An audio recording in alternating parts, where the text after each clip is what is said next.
This is StarPay, ang pitaka ng bayan. StarPay brings the closest payment center at your fingertips. Just cash in your StarPay app and pay the bills. But that's not all we do. You can also send money, buy prepaid load and gaming pins, top up your RFID, and so much more, all in one safe and convenient application. StarPay empowers the Philippines and our local entrepreneurs, welcoming everyone to the digital age of convenience. StarPay, ang pitaka ng bayan. Download na! At Eastern Communications, we believe in a strong and personal connection. In prioritizing both our high-tech and our high-touch solutions, we bring back the human connection in the ever-expanding industry of information and communications technology. In doing so, we've amassed a wide array of various solutions designed to not only improve our clients' businesses, but to also create seamless experiences for their own customers. Every business needs reliable connectivity in order to maintain its day-to-day processes. These are only some of the many solutions and services that Eastern Communications has established over the years for our many partners. And while we still have a long way to go, you can be sure that Eastern Communications will continue to be your partner and take you from where you are now to where you want to go. Together, we can all finish strong for our tomorrow.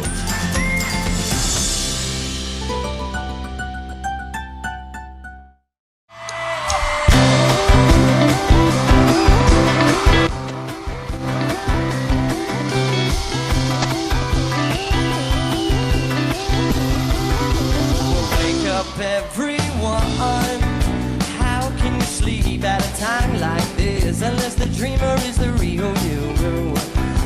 Listen to your voice, the one that tells you to taste past the tip of your tongue. Leap in the net will appear. I don't wanna wake before the dream is over. I'm gonna make it mine. Yes, I know it. I'm gonna make it mine. Yes, I'll make it all mine. Greetings, Earthlings.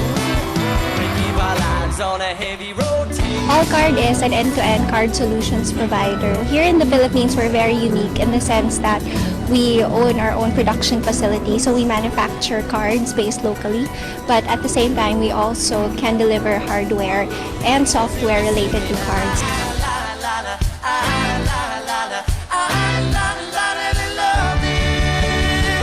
Yeah, I don't wanna break before the tour is over. I'm gonna make it mine. Yes, I know it. I'm gonna make it mine. Yes, I'll make it all mine.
building emerging technologies to e-agriculture and rural areas, providing digital opportunities for economic impact in Mindanao. Welcome to Mindanao ICT Cluster Conference. Before we start our program, let us put ourselves in the presence of our God, and as a sign of respect and gratitude to our nation, may we request everyone's attention for the Philippine National Anthem.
أعوذ بالله من الشيطان الرجيم بسم الله الرحمن الرحيم فقال ربكم ادعوني أستجب لكم آمين يا رب العالمين الحمد لله رب العالمين الرحمن الرحيم مالك يوم الدين إياك نعبد وإياك نستعين اهدنا الصراط المستقيم صراط الذين أنعمت عليهم غير المغضوب عليهم ولا الضالين آمين اللهم اجمع شمل المسلمين والكريستيان والأمم في مدينة دباو وسلم دائما مجتمعنا هذا بالسلم والأمن والتقدم في بلدنا هذا آمين يا رب العالمين ربنا لا تزغ قلوبنا بعد إذ هديتنا وهب لنا من لدنك رحمة إنك أنت الوهاب ربنا إنك أنت الوهاب ربنا آتنا في الدنيا حسنة وفي الآخرة حسنة وقنا عذاب النار وصلى الله على خير خلقه سيدنا محمد وعلى آله وصحبه وسلم سبحان ربك رب العزة عما يصفون وسلام على المرسلين والحمد لله رب العالمين آمين يا رب العالمين.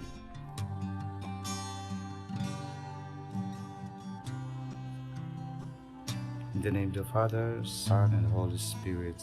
Amen. Our most gracious Heavenly Father, we come to you today to praise and worship you and give you thanks for all the things you continue to provide for ourselves and our families.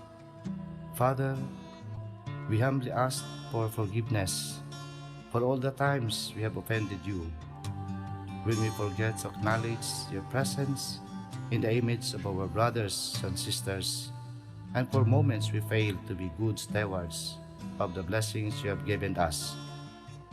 Continue to guide and protect each one of us, Lord, that we may always walk in the lights of your everlasting love and mercy. Grant us, Father, with your comfort in times of distress and with your strength in times of weakness. Bestow upon us your unending grace and healing, that we may in turn become instruments of gentleness and compassion to others. We ask all this in the name of your Son, our Lord Jesus Christ, with a prayer and the intercession of our Blessed Mother. Amen.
beginning was the Word, and the Word was with God, and the Word was God.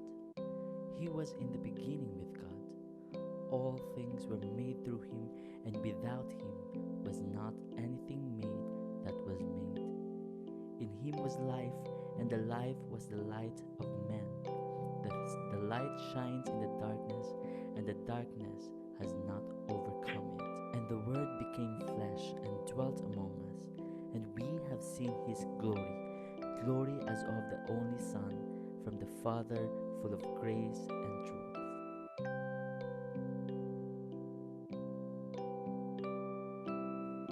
Suhura patang hagaa sa bisan ino, duduon unhauna sa tagdaranan ulalang.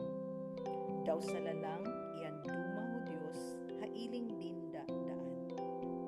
Suhura patang hagaa sa bisan ino, sa lalang duduon duma ho Dios. Pinaagi kandin, tinanghaga sa alan, daw horaan gayud na tanghaga, hakana pinaagi kandin. Sa lalang, iyan tag-ila kinabuhi, daw sa una ha kinabuhi, iyan sulo ha pakailaw, huna-huna, o kaat-atawan. Sa una ha sulo, iyan ilaw doon, humasukilong, daw hariun gayud, mapudangan. Sa una ha lalang, migpakautaw, daw uminamol kanoy, humababa ha panahon. Naahakday sa pagkagamhanan, hain ila kandin ho Dios, haamay din, tumungod ta iyan bugtong habata din. Sa una, maluluyan gayod, daw natun-an taon, di atakan din sa kamaturan.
Our host for today is the current chairperson of the Elementary Education Program of Bukidnon State University College of Education. She is currently a PhD student of Research and Evaluation at Cebu Normal University.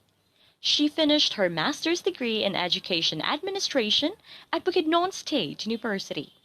An elementary educator, a curriculum specialist, and extensionist. Let us all give it up for Ms. Richely Alugar. Maayad ha, masalum, maayong adlaw, magandang araw, and wherever you are joining us live, good day and welcome to the Mindanao ICT Cluster Conference 2021 with the theme, Building Emerging Technologies to E-Agriculture and Rural Areas, providing digital opportunities for economic impact in Mindanao. To the members and officials of the DICT Council of Luzon, Visayas, and Mindanao, to the DILG officials and DILG directors, to the board members of the National ICT Confederation of the Philippines, to our private and public stakeholders, and to all of you, everyone, wherever you are right now and whatever sector you belong, welcome to the second day of our ICT Cluster Conference.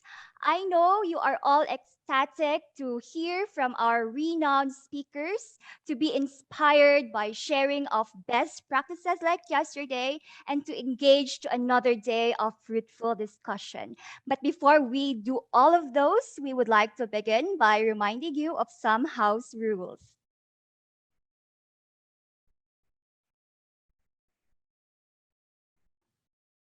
Okay, we will now wait for our house rules.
Okay, thank you. And we hope you got the house rules for today. We would like to do a shout out to our participants and attending, sending their greetings in our chat panel.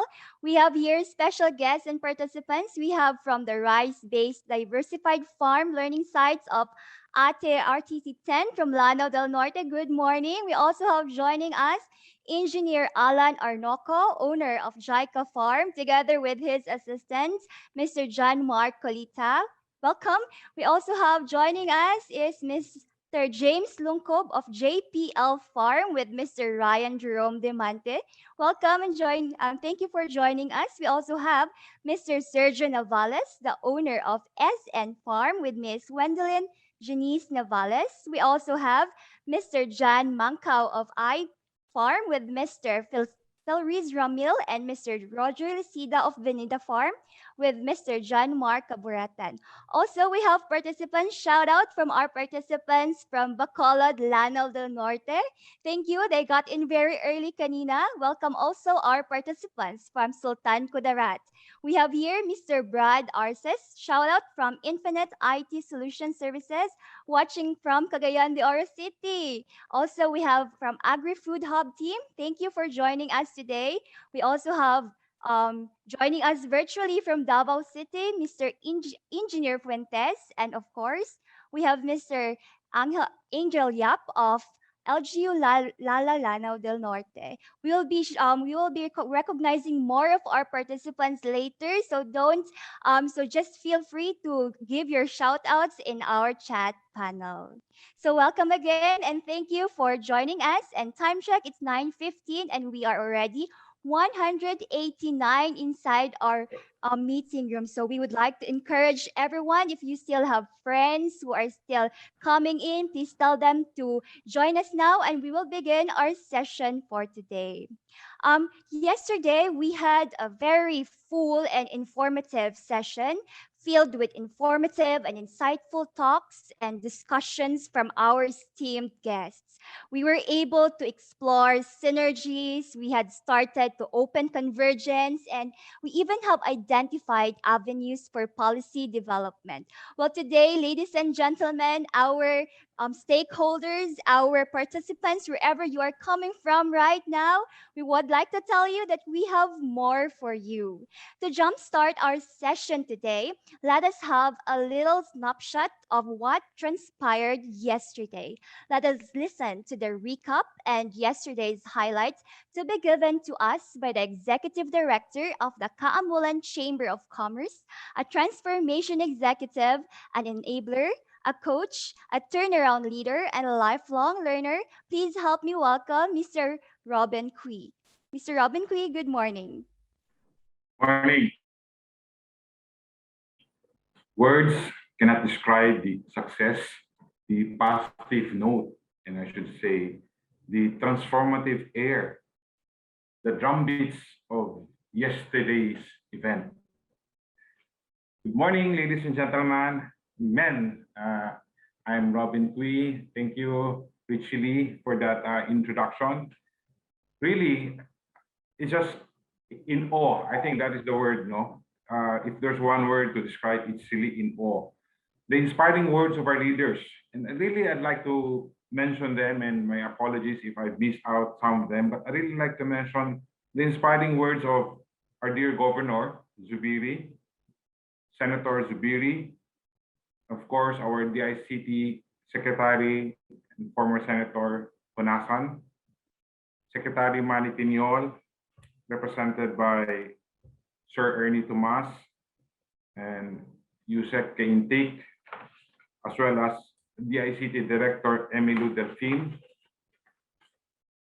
NICP leaders led by the President Michael Chu Lim and our very own Bob Tinsay, foreign dignitaries, foreign guests from BIM Iaga, Mr. Mano Verbatan and Susanna Chu, and of course, the private sector, no less than founders Joey Durango of LARC, Icebox Logistics, led by Mom Kristen Alconcel, Multisys founder David Almirol, Mayani founder Mr. JT Solis, leaders of the IP-BPM led by Attorney Ricky Salvador, and incubators on the Agri-Tech led by Franz Lorilla. I'd like to mention them because they came in motivated by commitment and volunteerism to ensure that there is a success, there is that gathering of leaders, both government and the private sector, coming down to us, to Mindanao, to Bukidnon, making sure all these things are placed in order, bringing in their skills and talent. And I really, again, like to mention that this is volunteerism. There's no funny. It's really out of their commitment and desire to ensure that transformation happens in Mindanao and in Bukidnon.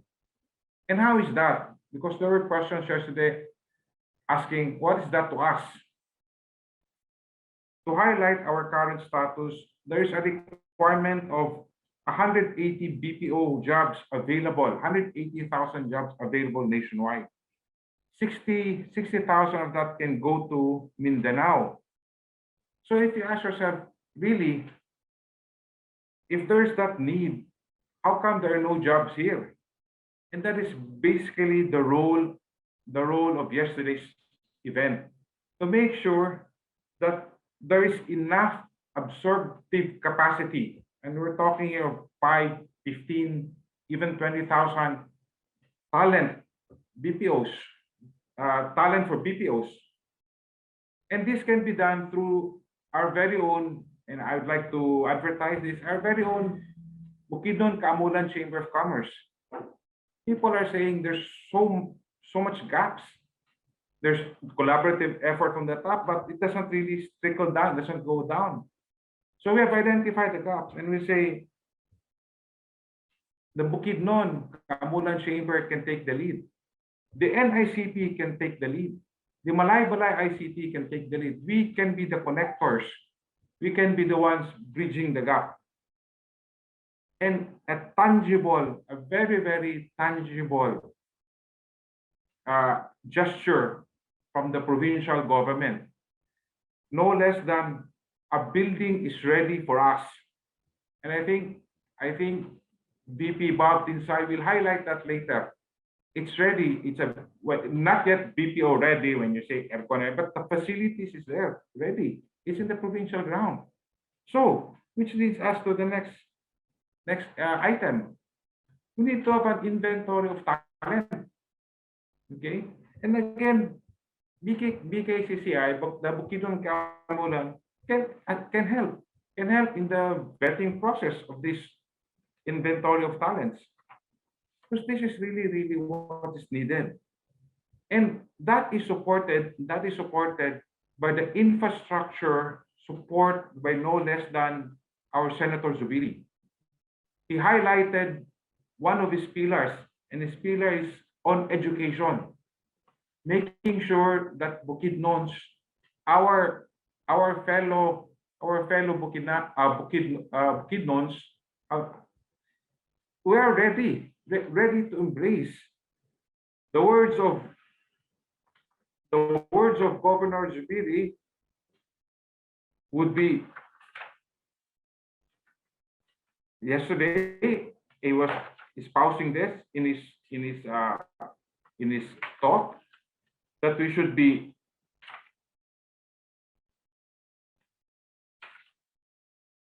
adaptive and embracing in the digital economy.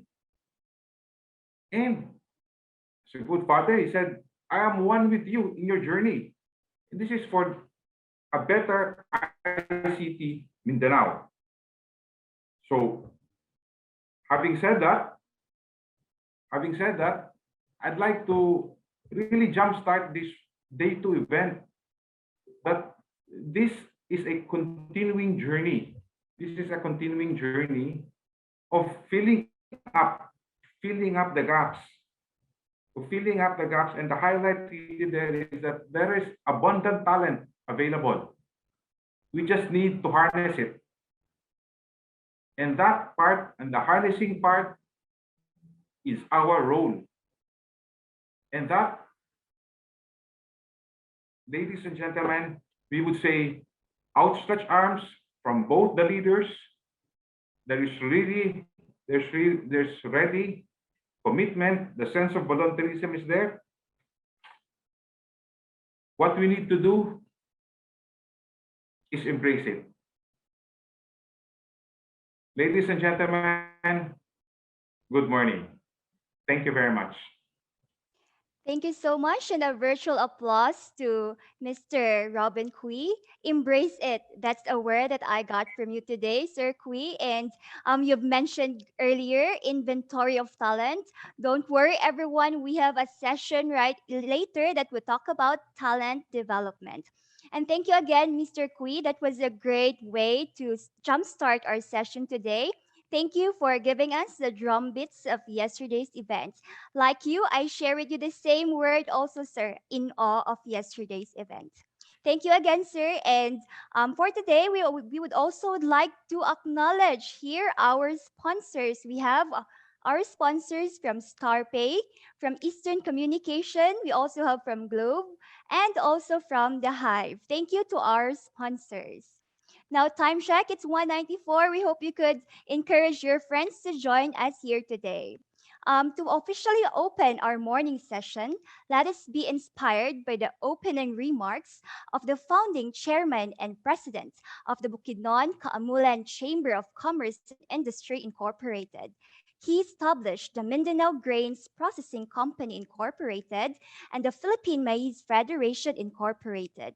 He is currently venturing bamboo processing and has recently partnered with Sir Bob Tinsay as they both set up the first industrial-scale giant bamboo facility widely known as Bukidnon Giant Bamboo Resources Corporation. He is also serving as the chairman of the Philippine Red Cross Bukidnon chapter. Currently, he is the regional governor of the Philippine Chamber of Commerce and Industry, or PCCI, for Region 10. Please help me welcome Mr. Roderico Bioco. Mr. Bioco, good morning and welcome to the conference room.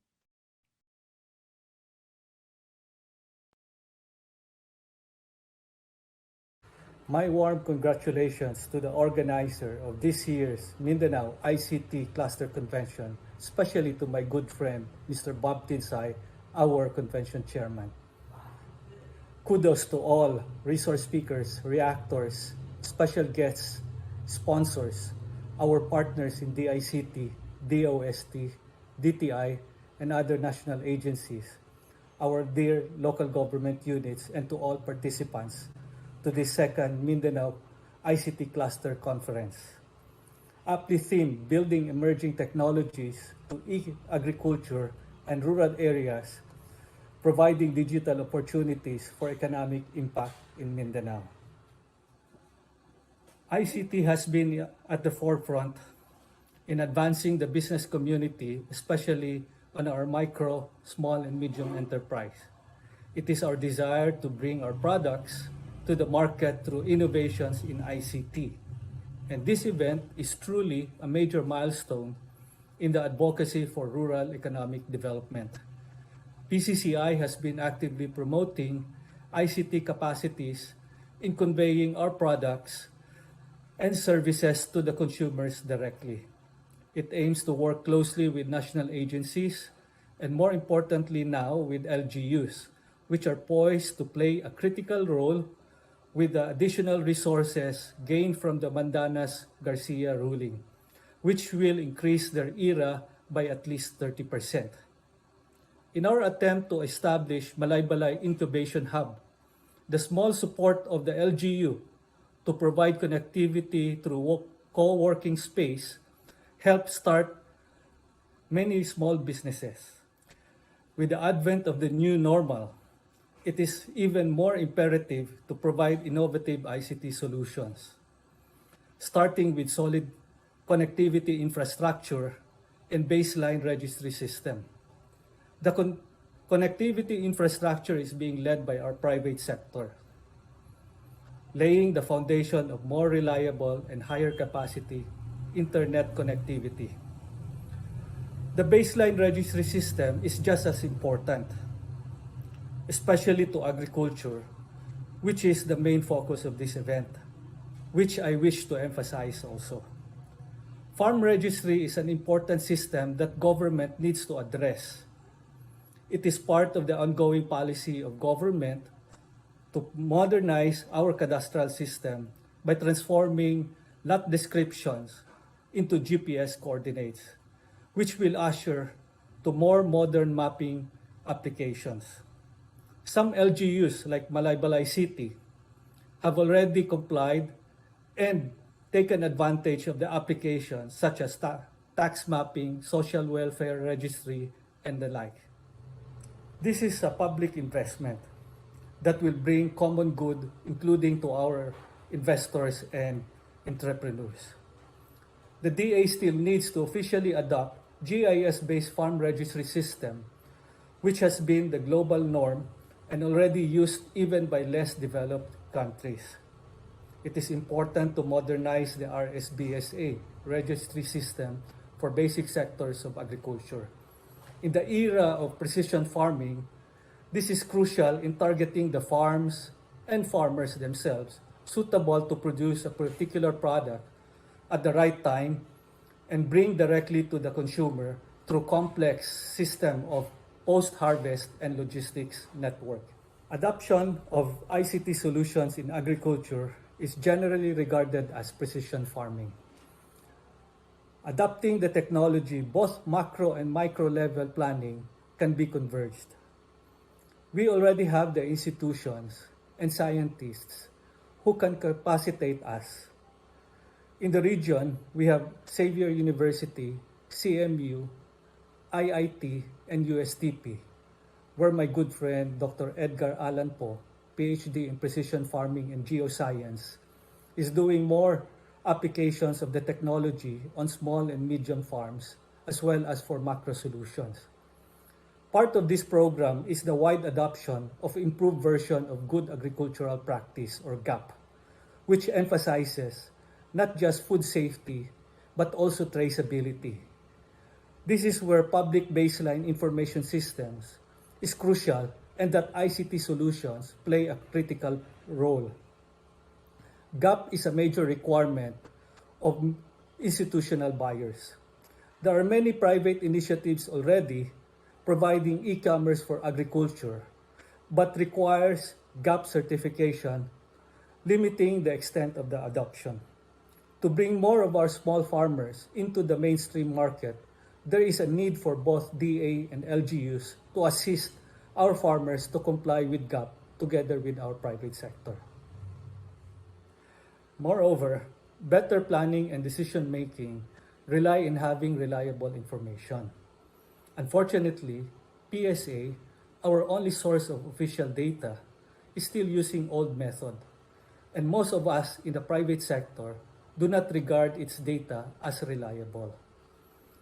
The upcoming update of Census on Agriculture and Fisheries, CAF 2022, may still be using the old existing methodology, according to PSA, due to lack of budget support or motivation from Congress to transform data gathering or baselining using GIS, which may cost at least 5 billion pesos. As an improvement in the basic tenet in management, what we can measure more precisely, we can manage better. But more frankly, garbage in data, garbage out decisions. As a corollary, there is an urgent clamor in the midst of soaring food prices and food supply insecurity to improve the estimation of our annual crop production using the global norm GIS, remote sensing, and AI. These are the essential tools we need from ICT. As your regional representative to PCCI, ICT development is part of my core advocacy. It is with great honor indeed to be invited and become part of this event. Again, congratulations and thank you very much. Mabuhay ang NICT.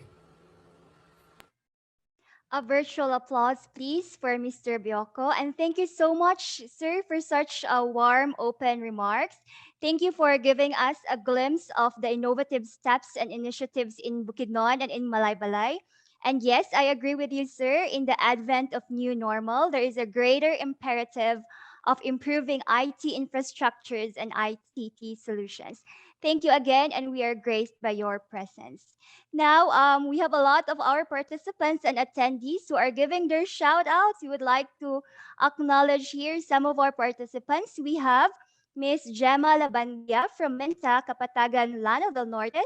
Good morning. We also have we are very happy that a lot from the academe is joining us. We have students and instructors from Bukidnon State University, from USTP, from Cebu Normal University, from Central Mindanao University. We also have Central Bicol State University of Agriculture. Thank you for joining us today. This will indeed be helpful to you. We also have Mr. Ryan Jerome Demante from the land of beauty and bounty, Lala Lanao del Norte.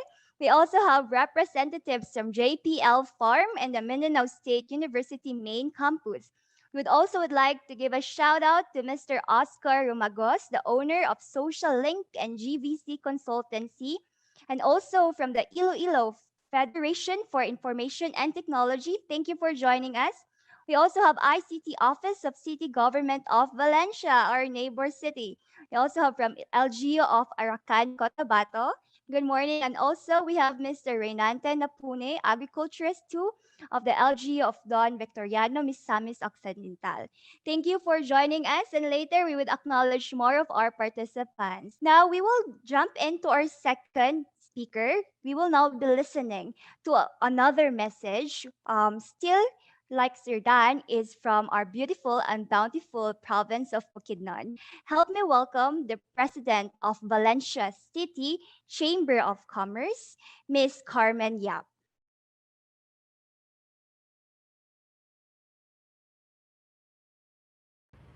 To our ICT Secretary, Gregorio Nasan III, Mr. Roberto Tingsay Jr., President Malaybalay ICT Council, to all national members and to all stakeholders who attended this conference via Zoom, magandang araw to all of you.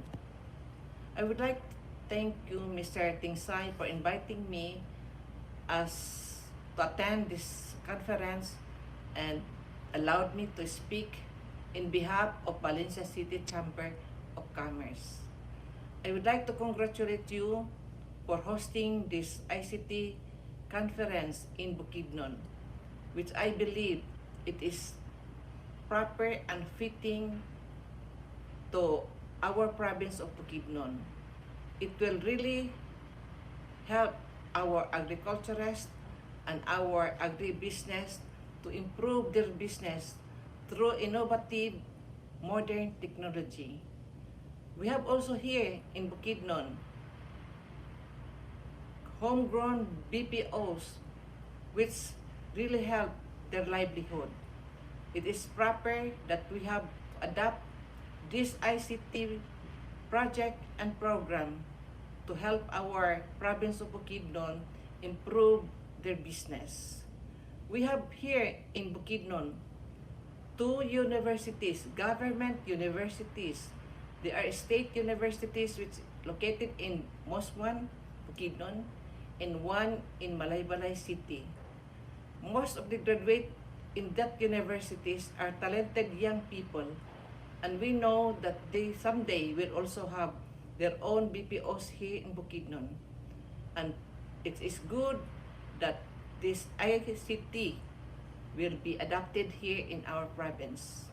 Before I would say thank you, I would like to say from Valencia City Chamber of Commerce to really assess or to adopt this ICT here in our Valencia City, for we believe that it will really help our city. It will also help the whole province of Bukidnon because our business will increase and employment will also be increased. May this project be materialized soon. Good day and God bless us all. A virtual applause, please, for Miss Carmen Yap. That is Mom Carmen Yap from Valencia City. And shout out to our attendees and participants from the city of Valencia. Stay safe, everyone. We would like to also announce that if you have friends or colleagues who are still interested to join and have not yet registered, please tell them they can still register and join us for today. Thank you, Ma'am Karen, thank you, Ma'am Carmen, for acknowledging the universities in the province, and thank you for highlighting how the young graduates would be instrumental in bringing innovations that impacts the economy. Thank you so much, Bob. This time we are moving on to our next speaker. We're also delighted to have with us our next speaker who will share to us the topic role of ICT in the next generation's infrastructures. He is an innovator, a techpreneur, a freelance ICT consultant, a well-experienced in design and enabling of hybrid solutions, a licensed electronics and communication engineer, and the founder and innovator of Toink and Clank Tech Startup. Please help me welcome Mr. Romel Pastrana.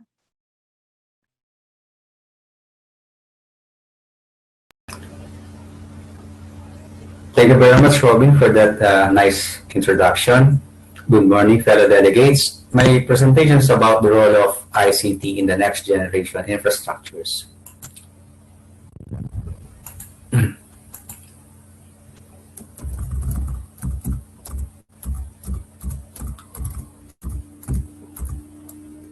What is infrastructure? Or sometimes we call it infra. It is a complex science and engineering of interrelated and connected systems defined by society, politics, and technical expertise to cover city, regions, the entire country, and even the entire world. The word connected means that these infras are interdependent, meaning the problem of our infra shall be the problem of other infras. Okay. Connected may also mean in ICT that the service it is made for in one infra may enable possible services critical to other infrastructures. Examples of infrastructures are the road networks, transportation infra, which can either be land, air, or water, telecommunications, water treatment and distribution, power generation and distribution infra, to mention some. In agriculture, common infras are the irrigation infra, the power infra, the supply chain infra. So under the supply chain infra, the ERP, the farm to market / distribution roads and transportation. and then dependent to power infra are the commercial mechanized farming, likewise the food processing and storages. Common to them is the ICT, hence should be planned and implemented at the same time to enable in one investment in the least amount of time. It is important to understand development and/or expansion plan of each infra in the next 5 years. This is for possible alignment in the ICT planning. For instance, if there's a plan water distribution expansion or rehabilitation in a city, then the ICT community in the particular city should involve in the planning stage, because in one implementation, one project, the ICT can actually also be implemented. ICT infra and water distribution has 90% similarity in scope of work, like the roadside excavation, right of way, the permitting, and then even the public annoyance. So in one hit, in one investment, if both infrastructure, the community of ICT, and then the water utility company will align in one timeline, both infrastructure can be enabled. How do we measure infrastructures? Infrastructure are actually planned, designed, constructed, and enabled for society to use. If 100% of society are served and satisfied, that means the infrastructure is 100% effective. There are two types of infrastructure, the top-bottom and the bottom-up, or the inverse infrastructure. Sample of top-bottom infrastructure are heavy investment infras like the power plant by big private corporations or private-public partnership, or what we call the PPP, or sometimes it may be a national champion infrastructure, meaning entirely funded and operated by the government. The bottom-up or the inverse infrastructure, this is common in the ICT, especially in the next generation infrastructure. The internet is an example of a very successful inverse infra. It started from a research project, connected one laboratory of a university to another lab of another university. The network grew from there under the oversight of IETF, or Internet Engineering Task Force, which is an apolitical body composed of volunteers of ICT experts, engineers, academe, who collectively set the rules, technology standards, protocols, and policies raised from RFCs, or requests for comments. Another example of inverse infra is the FB, or the Facebook. So it started as a enrollment system, evolved into a campus-wide social media platform, and then it went global after getting huge funding support from venture capitalists. And then the subscription rose to hundreds of millions connected users, and then that enabled the telecommunications infra and FB. That's why you have their voice, video, and data that you can even use for free. Second, that also enabled a broadcast infra. That's why you have an FB Live, sometimes paid streaming programs, and also enabled a supply chain or ERP infrastructure within Facebook. So in the Philippines, what ICT infra do we have in relation to COVID response? First, the contact tracing infra, which is technology of smartphones, cellular, and QR-based infrastructure. Second is the supply chain infra for vaccine procurement and rollout, and the vaccination ID and certificate verification infra, which may become global. So we have, we're hearing news of brothers and sisters, OFW brothers and sisters, who are actually being asked for their vaccination ID at the destination airport, the destination country. And then the QR on their vaccination ID are verified by network through network verification. So understanding the contact tracing infra, first, is it really an infra? Yes, the contact tracing infra is used by society, governed by policies, and it's made possible by ICT experts for nationwide use. Is it a top-bottom or bottom-up infra? Well, it's a top-bottom by big software companies, supported by big telcos and smartphone vendors. Even endorsed by DILG and DICT, used by some very proactive, never to be left edge users technology template for their own system. What appears lacking, it seems that the government standards and policies to manage and control are lacking. And the technology wasn't able to evolve to address the technical issues, especially in the data gathering aspect. And then we're also hearing or reading news about problems of interconnecting the servers and then integration of database and also the data format. There seems to be no consultation from society and the ICT community. That's the third one. What is the impact to us? If 50% of society cannot support due to no smartphone, can no longer afford the subscription and load because of economic hardship, losing jobs, their work, their companies close because of the pandemic, and then poor cellular coverage or the quality of services very bad. Therefore, the infra is 50% effective, which is also 50% ineffective. Now, if the objective is to mitigate COVID spread, then we can say that the infra, that we don't have an ICT at all.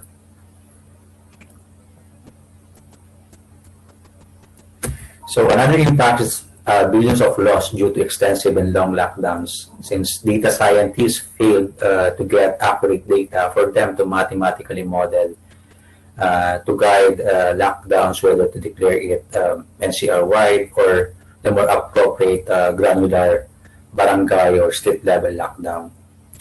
So do we have a solution? Yes, we do have. Will it cause disruption? No. It will complement to, we're just going to evolve existing infrastructure or existing system.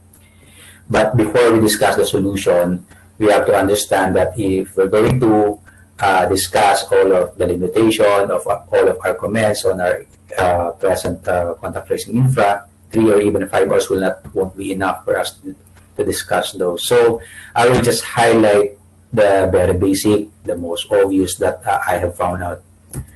Okay, right here is my QC pass, my Quezon City pass. This is a decode of QC pass. Here is the QR image, and then below is the QR code.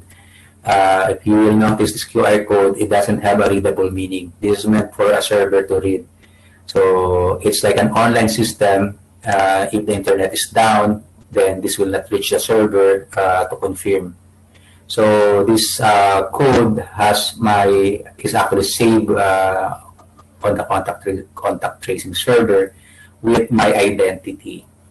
So like a bank ATM, if the link is down, the server is down, then it should be offline or there should be no activity. The same here. If we're going to be strict, if the cellular is down or the server is down, then establishment should not allow people to go in during the time of that downtime. So let's say if the downtime is 2 hours and then there were 100 people who were allowed to get into the establishment, and then after a day, one of the 100 was found to be super spreader infected with COVID, then we have 2 hours of 100 people activity of unrecorded data in the contact tracing server, so which is very critical. And what we did is here on the right is actually the repackage or the reformatted QR. So the first line is still the QR code, and then we just my software just added the static information of the person. So the second line is my surname, third line is my first name, and then next is the address, cell phone.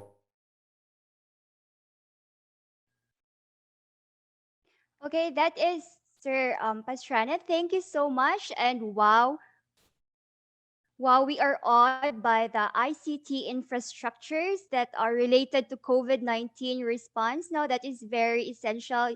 in our time today. And also, thank you for sharing some of ICT initiatives for agriculture.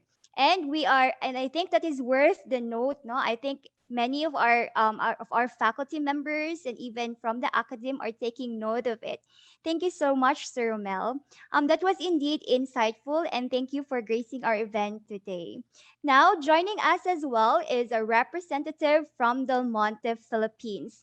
To share to us the topic Precision Agri-Drone Mapping, we have with us today a geomatic supervisor and pineapple growing area supervisor with a demonstrated history on systems and business development, skilled in geographic information system, image processing and analysis, EB and drone operations, data management, farming systems, project management, and feasibility studies. Please help me welcome Mr. John Mark Manhuyod.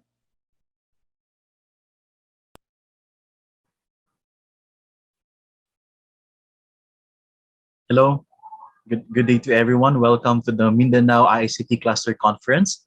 I am John Mark Manhuyod, and I am currently connected with Del Monte Philippines Incorporated as Geomatic Supervisor. I am a GIS and remote sensing specialist, and I'm an agriculture engineer and a graduate of Western Mindanao State University. And this afternoon, it would be my pleasure to share to you the applications of photogrammetry, GIS, and remote sensing in plantation farming. Our organization has been employing the aid of photogrammetry using drones GIS remote sensing since year 2015. And let me share to you some of our data acquisition tools. For photogrammetry, we're using the fixed wing drones and the multi-rotor drones. For the fixed wing, we're using the EB Classic. We have the EB RTK, the EB Sequoia, and for the multi-rotor drone, we're just using this from our local supplier from Davao City. Also, we are using the drone sensors, such as the SenseFly Soda for the RGB images. And for the multispectral images, we're using the Sequoia camera and the MicaSense Red Edge MX. We're also using other data acquisition tools, such as the Global Positioning System, the GNSS technology and applications, and the RTK rover and base. We're also using the handheld GPS. We're also using the smartphones, tablets, and iPads for our mobile data collection and field navigation. And also to monitor our fleet, we're using this GPS-based fleet management system. We're also utilizing the remote of several open source sources for our remote sensing activities, such as the Google Earth Engine. We're also using the Sentinel-2A Landsat 8 MODIS and the platform of USGS. We are also using several software from pre-flight planning down to our image processing. For our UAV flights, we're using eMotion for our fixed-wing drones, the Ardu Pilot for our multi-rotor drones. We're also using the Pix4D and the Agisoft for our image processing and orthomosaicing. For our image post-processing and analysis, we're using the eCognition, the Envi, Fiji, and ImageJ.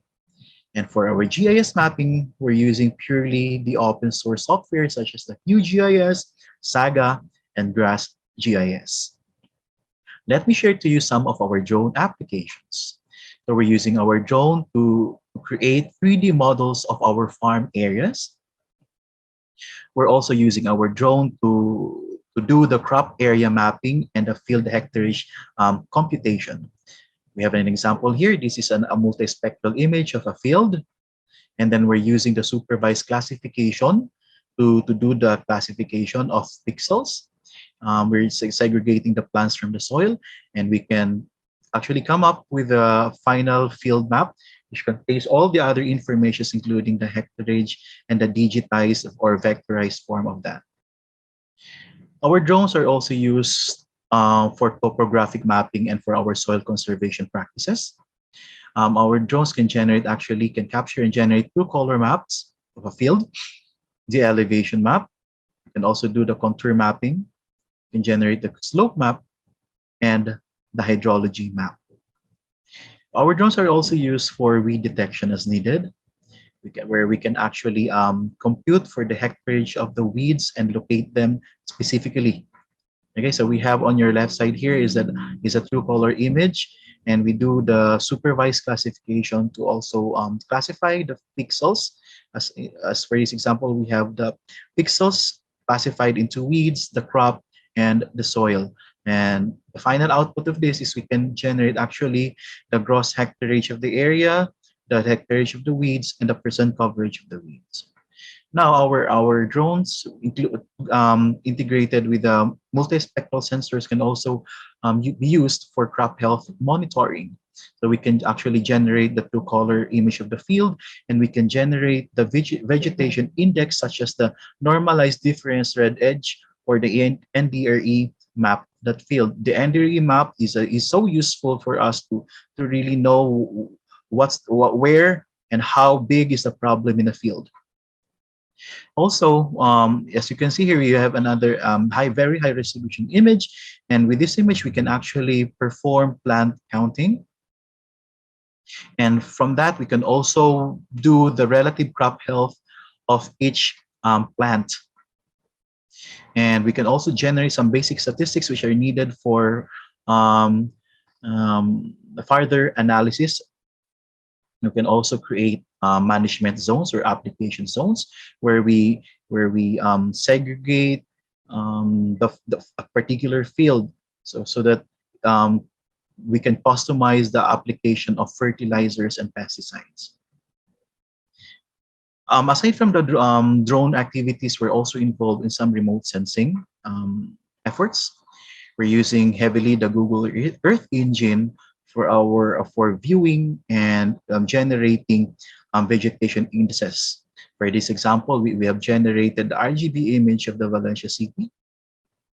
And we can also generate the NDVI image of Valencia city, of course, using the scripts in Google Earth engine.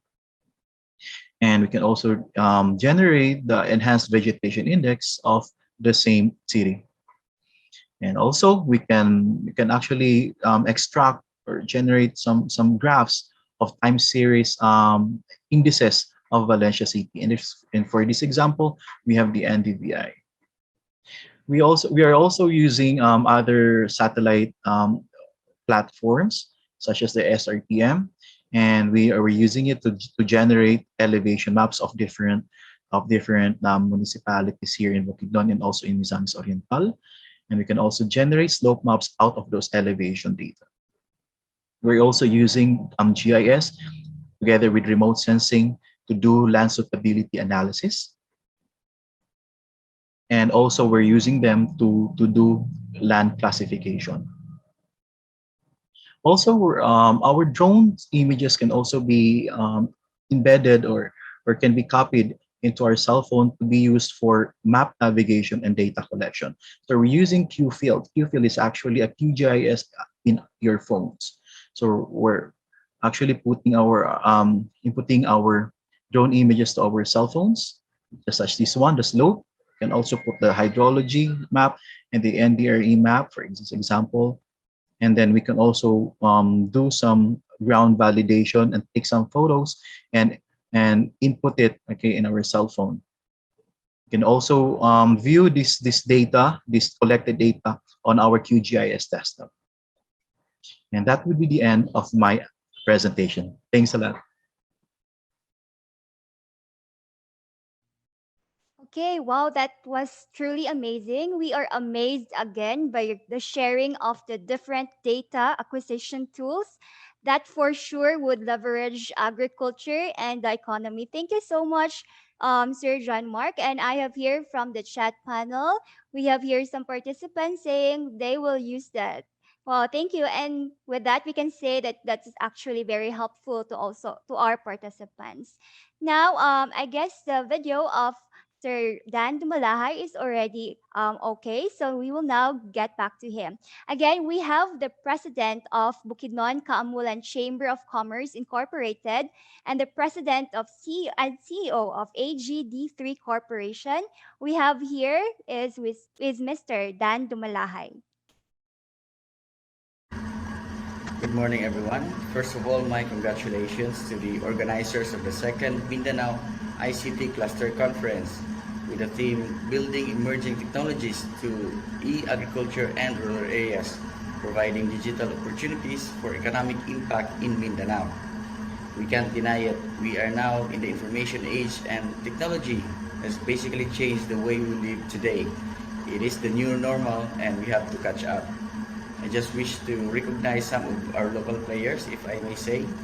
The Street Buy app, food delivery app, Brookie, a real estate app, and these players are, I'm proud to say, from here in Malaybalay City, and they are my friends. And I know some are engaging in other industry, they are fit to play. As this conference aims to establish good networking between technology innovators, let us all be reminded that great things start from small beginnings. With that being said, I'm so happy to welcome everyone in this game-changing event and wish you all success. Stay safe and good day to all.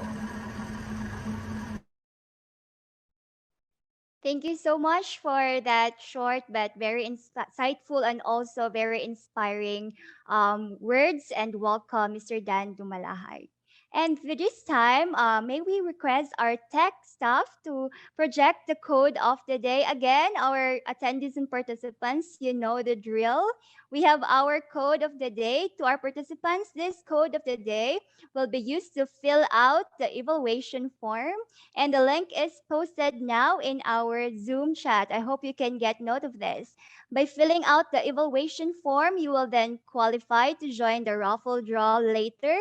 We would like to inform you that you have to stay with us today because we have a lot of prizes for you. And so we hope you got the code of the day. And for those who missed it, do not worry. Our tech team will post the code of the day in our Zoom chat panel. Also, this evaluation form will be needed as a basis for the distribution of your e-certificates. Thank you. Now, this time we will jump into we will now listen to our next speaker. We are graced by the presence of our next speaker, and actually, she is not new to us because she was with us yesterday, where we learned a lot and hear good news about digital cities. And actually, she did not left from yesterday because yesterday morning until yesterday afternoon she was with us, and today she's still joining us. Our speaker rose from the ranks as dedicated public servant for almost 2 decades since the time of the Commission on Information and Communications Technology, or CICT. Currently, she leads a very essential part of the DICT, where she oversees major projects aligned with the advocacy of NICP. She also leads the Digital Governance Awards for DICT, formerly the e-governance, and she also oversees the Startup Supports and Emerging Technology Programs of DICT. Please help me welcome again, and thank you, ma'am, Director of the DICT ICT Industry Development Bureau, Director Emilu Versosa Delphine. Good morning, ma'am. Good morning. Thank you, Rich, for the introduction. It's nice to be here again. No, yesterday we joined actually full force yung team ko, no, and happy Saturday to all. Thank you so much again. No, I'd like first, of course, to greet and congratulate the NICP led by its president Mike Lim, and of course the host ICT Council, ICT led by Mr. Bob Tinsay. All the ICT councils in Mindanao, and I think hindi lang naman from Mindanao ICT councils, but the other members of NICP. Of course, my colleagues from DICT, Director City, Director Alim, Director Tess, and all their Mindanao Cluster teams, no? My fellow public servants, representatives from the private sector, our partners from the academe, startups who are here, freelancers, LGU officials, my fellow public servants, ladies and gentlemen, good morning. So yesterday, I discussed about, the Digital Cities program, and particularly the IT BPM industry or BPO industry, which is about employment opportunities outside of Metro Manila, or bringing those opportunities to the countryside in terms of employment. So now I'm happy to share with you our startup program called the Digital Startup Development and Acceleration Program. So let me share now. Okay, so my host disabled screen sharing. Can I be given access? I cannot share. Sige, I'll wait muna for for the organizer to give me access so I can share my presentation. But I'm really happy to be here. We've been implementing the startup program for since 2012. And we've been doing a lot of startup activities through, of course, the active support implementation of our DICT clusters, not only in the Mindanao, but the entire country. And sorry, hindi pa rin ako mabigyan ng access. I have not, okay, great. Okay, I have now, all right. Ayan. Sige. So I'm going to share with you the DICT's Digital Startup Development and Acceleration Program. We actually just launched this last year. However, as I mentioned, we've been implementing startup initiatives for the entire country for more than 10 years already. And it's just, we're happy that with the passage now of the innovative startup law in 2019, we're happy now that it's been institutionalized, and DICT is one of the 3 lead agencies in the implementation of one Philippine Startup Development Program, together with the Department of Trade and Industry and the Department of Science and Technology. And yesterday morning, Secretary Hunasan and my boss, Yusek Manika Intik, presented about our CHIP framework so that, the Philippines can really participate, can have a relevant, role in the digital economy. So he presented our CHIP framework, but I would just like to say that so CHIP stands for Connect, Harness, Innovate, and Protect. And the Digital Startup Program is under the Innovate framework, which is about expanding digital government and business services, because we want to produce successful startups, helping solve social problems, not only in the Philippines, but in the world. So, ayan. But before that, I think I'd like to share with you that how is the Philippines in terms of our ranking in the global startup ecosystem, no? And as you can see here, last 2020, Startup Genome had this index, Global Startup Ecosystem Report, and that the Philippines ranked number 36 among the top 100 emerging ecosystems, and with a valuation of $1.6 billion US. And good that we belong to top 20 in terms of global ecosystem Bank for Buck, and we are top 30 in the global ecosystem in affordable talent. So dito sa Startup Genome, there are some parameters that are the ranking is actually based on. So in terms of performance, funding, market research, experience, and talent. So the challenge for us is how can we actually improve our ranking.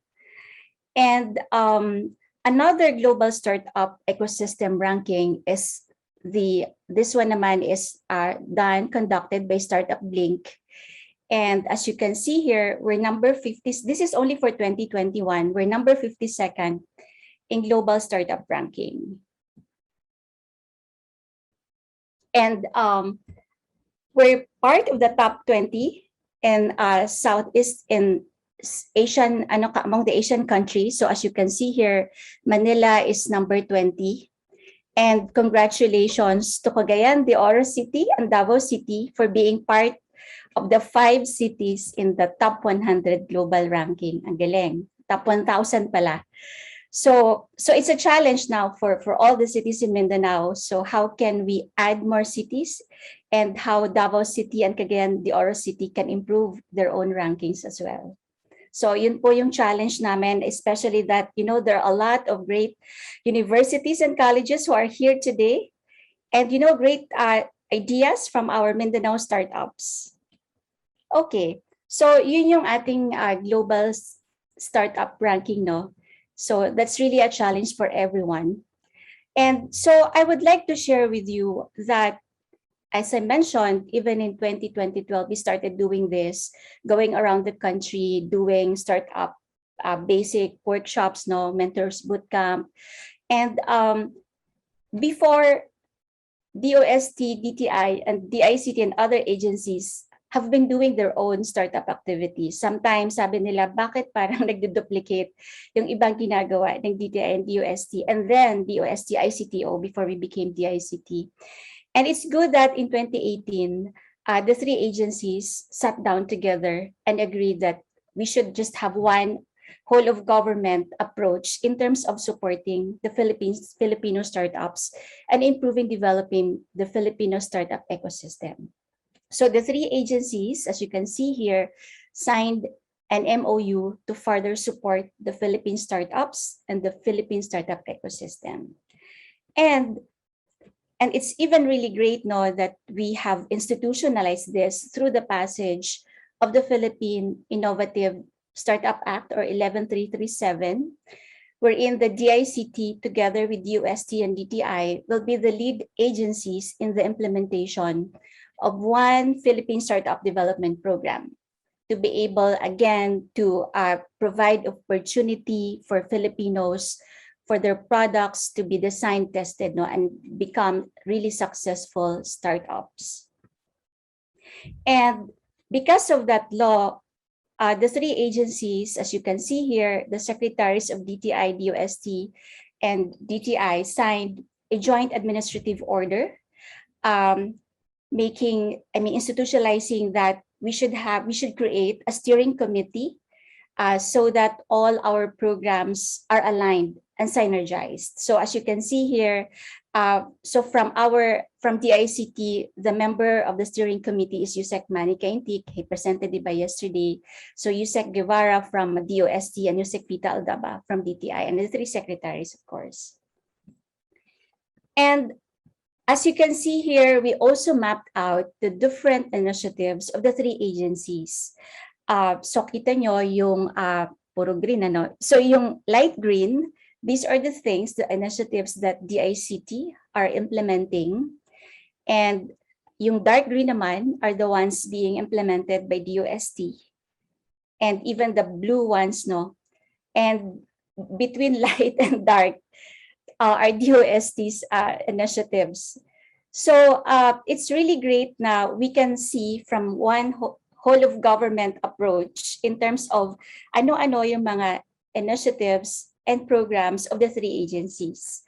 So I'd like to highlight that the role of DICT is from the pre-seed formation to validation. That's why together with our cluster offices, we've been doing awareness campaigns, like, coming up with conducting workshops like basics, no? What is really a startup? How the startups validate develop an idea? How do they validate their idea? How do you pitch the idea? So those things until the creation of minimum viable product.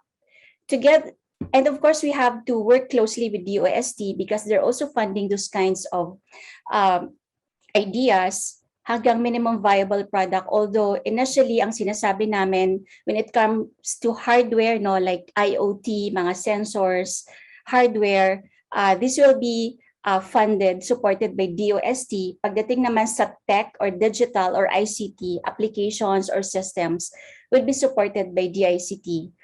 But once the startups are ready to scale up and they're ready to be promoted globally, then that's the role now of the Department of Trade and Industry. Okay, so because of that mandate, under RA 11337, the DICT is implementing the Digital Startup Development and Acceleration Program, or DSDAP, masyadong mahaba, DSDAP. So again, the goal is to be able to establish a strong Philippine startup ecosystem and strengthen the competitive advantage of Filipino startups. And these are the specific objectives. I won't go through each one because DSDAP is composed of 4 sub-components or 4 sub-major programs. First is the Philippine Startup Portal, because under the law, we are mandated to maintain, develop one Philippine Startup Portal that will include all the different initiatives of the government agencies as well as the private sector. The second component is Innovation Studios. Third is the Startup Grant Fund. And then the last one is the Innovation Network. So these are the different 4 sub-programs that we've been implementing, of course, through our DICT clusters. And I'm going to discuss each component. So as I mentioned, we are mandated under the law, Innovative Startup Law, to develop one single portal that will be the single repository of all the information, registration of startups, availment of incentives, all of those benefits and application information will have to be in just one Philippine startup portal. So the portal right now, we are finalizing the portal. We're done with phase 1, which is basically static information or informational. The phase 2 will be about transactional, so that all those Filipino students, whoever would like to avail of the grants, not of DICT, DOST, and DTI, will have to go through this portal. And all the information activities of the 3 agencies and our startup organization partners will be found in this portal. So we hope that sana by October, we should have both the information and the transactional portal wherein anyone who wants to really look into and explore and avail of the incentives and grants will have to go to this portal. We will soon launch this kasi last year we announced this, but this year dapat it should be already operational. So ito yon, merong login, no? Our Government Digital Transformation Bureau is doing this because they have their techno and programmers to do this. Okay, the second component is the establishment of innovation studios. Right now, the DICT is implementing the Digital Transformation Center. It's actually the Tech for Ed Centers now, but para lang global ang standard, we have rebranded that to DTCs or Digital Transformation Centers. And there are actually levels. Innovation Studio is part of that, particularly level 3, wherein the content of the studio is about, a laboratory equipped with advanced hardware and software, co-working spaces where the startups can actually use that facility for meetings, even using that for their addresses or virtual addresses, and even having a resident mentors so that if they need somebody for guidance, they can just tap as part of the support under the Innovation Studio.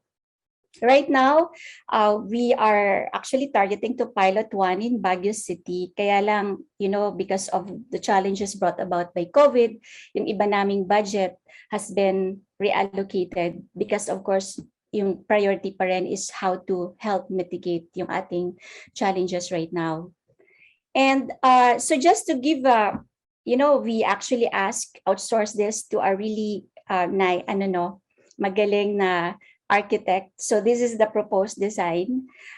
Because our plan, as you may know, the ICT has a lot of prime locations in different parts of the country. Dahil minana po namin yan sa telecommunications office or TELOF before.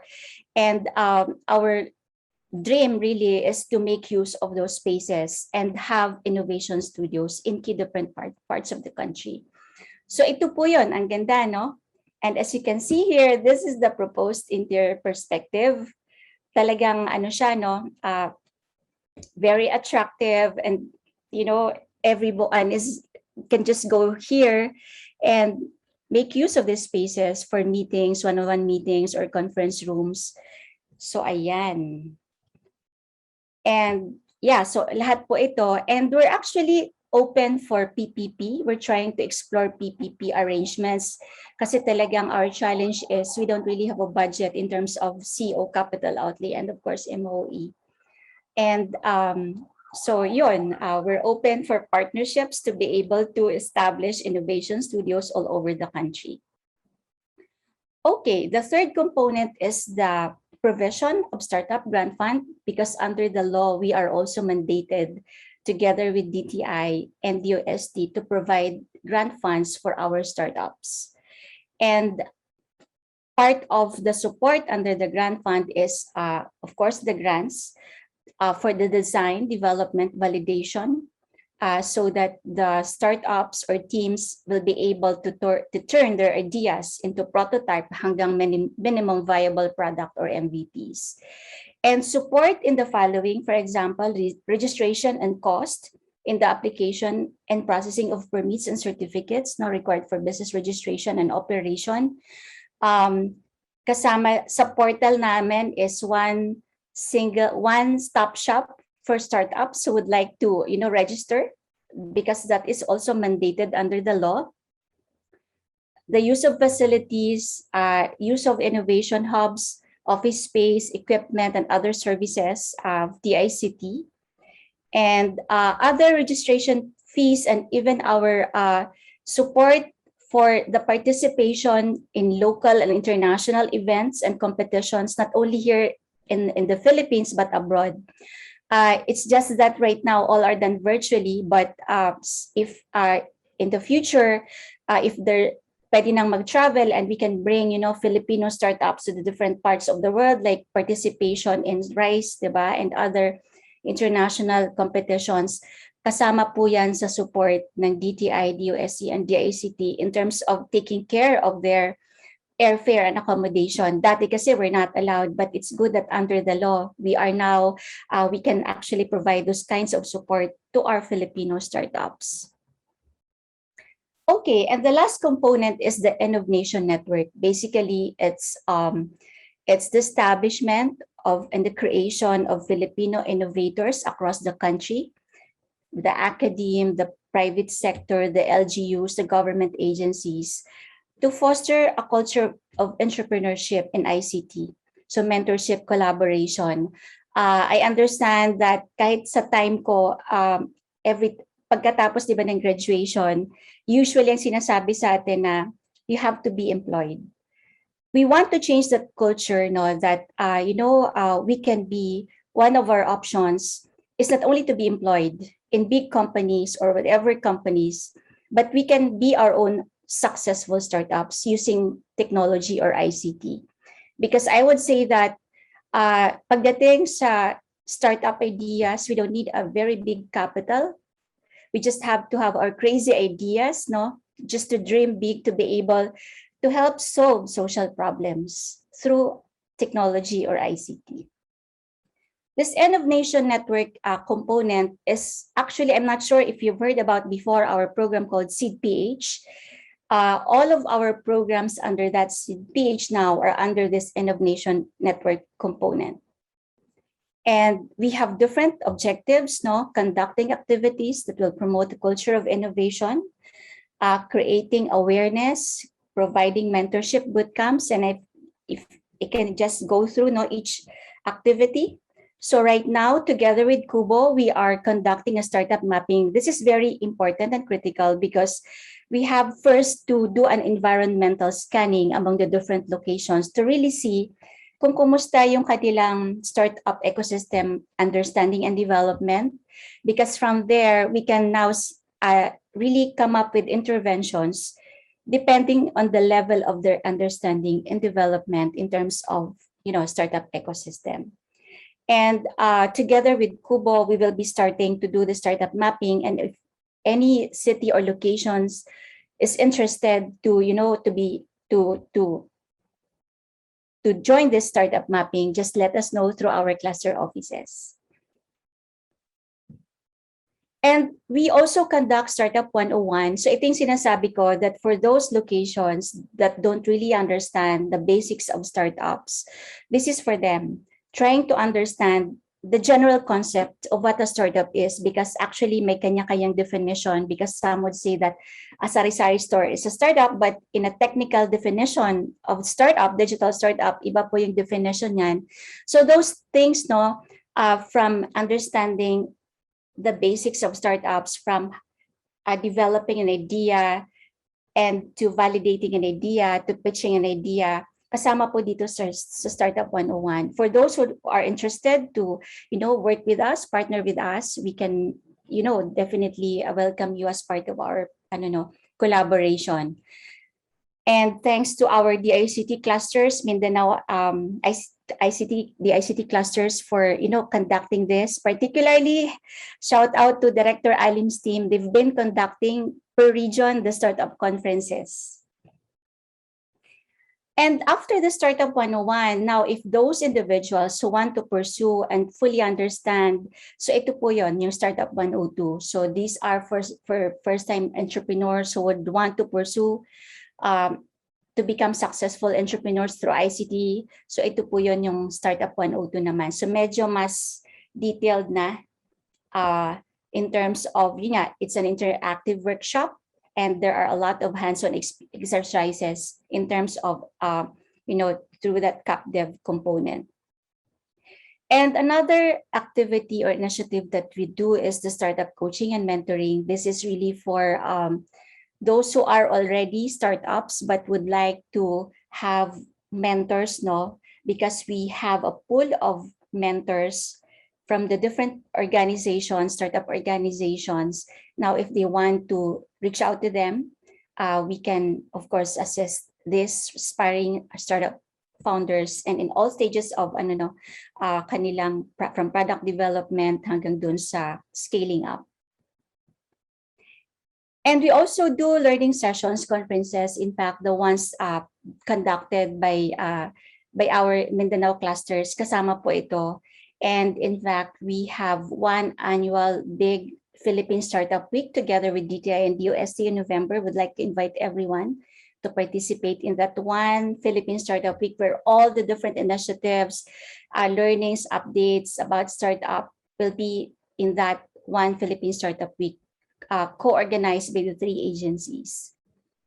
So under the learning sessions, we do startup kapihan, startup meetups, Investors Day. So lahat po yan will be under this learning sessions and conferences.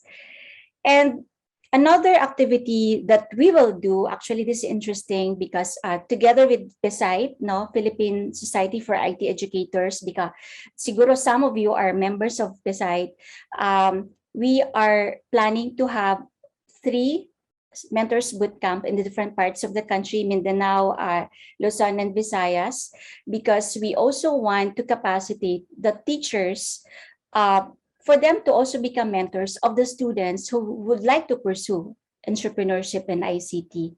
So we'll invite everyone, particularly the teachers, the academe, to participate in this mentors bootcamp. And we're also exploring our partnership aside from PSIT, PASOK, yung Philippine Association of SUCs, and also the Association of Private Sector Institutions or COCOPEA. So lahat po yun, we're trying to have partnerships with them so that we can bring those activities for the teachers and for their students. And ito, I would like to announce that this is still open. This is the Philippine Startup Challenge. It's an annual pitching competition. Before for college students, but now we have 2 components. It's open for college students. Actually, hindi lang college students. Now, even for senior high school. And dati for 4th year students lang. Now it's open from 1st year to 4th year college students. And we also have another component for the professionals naman.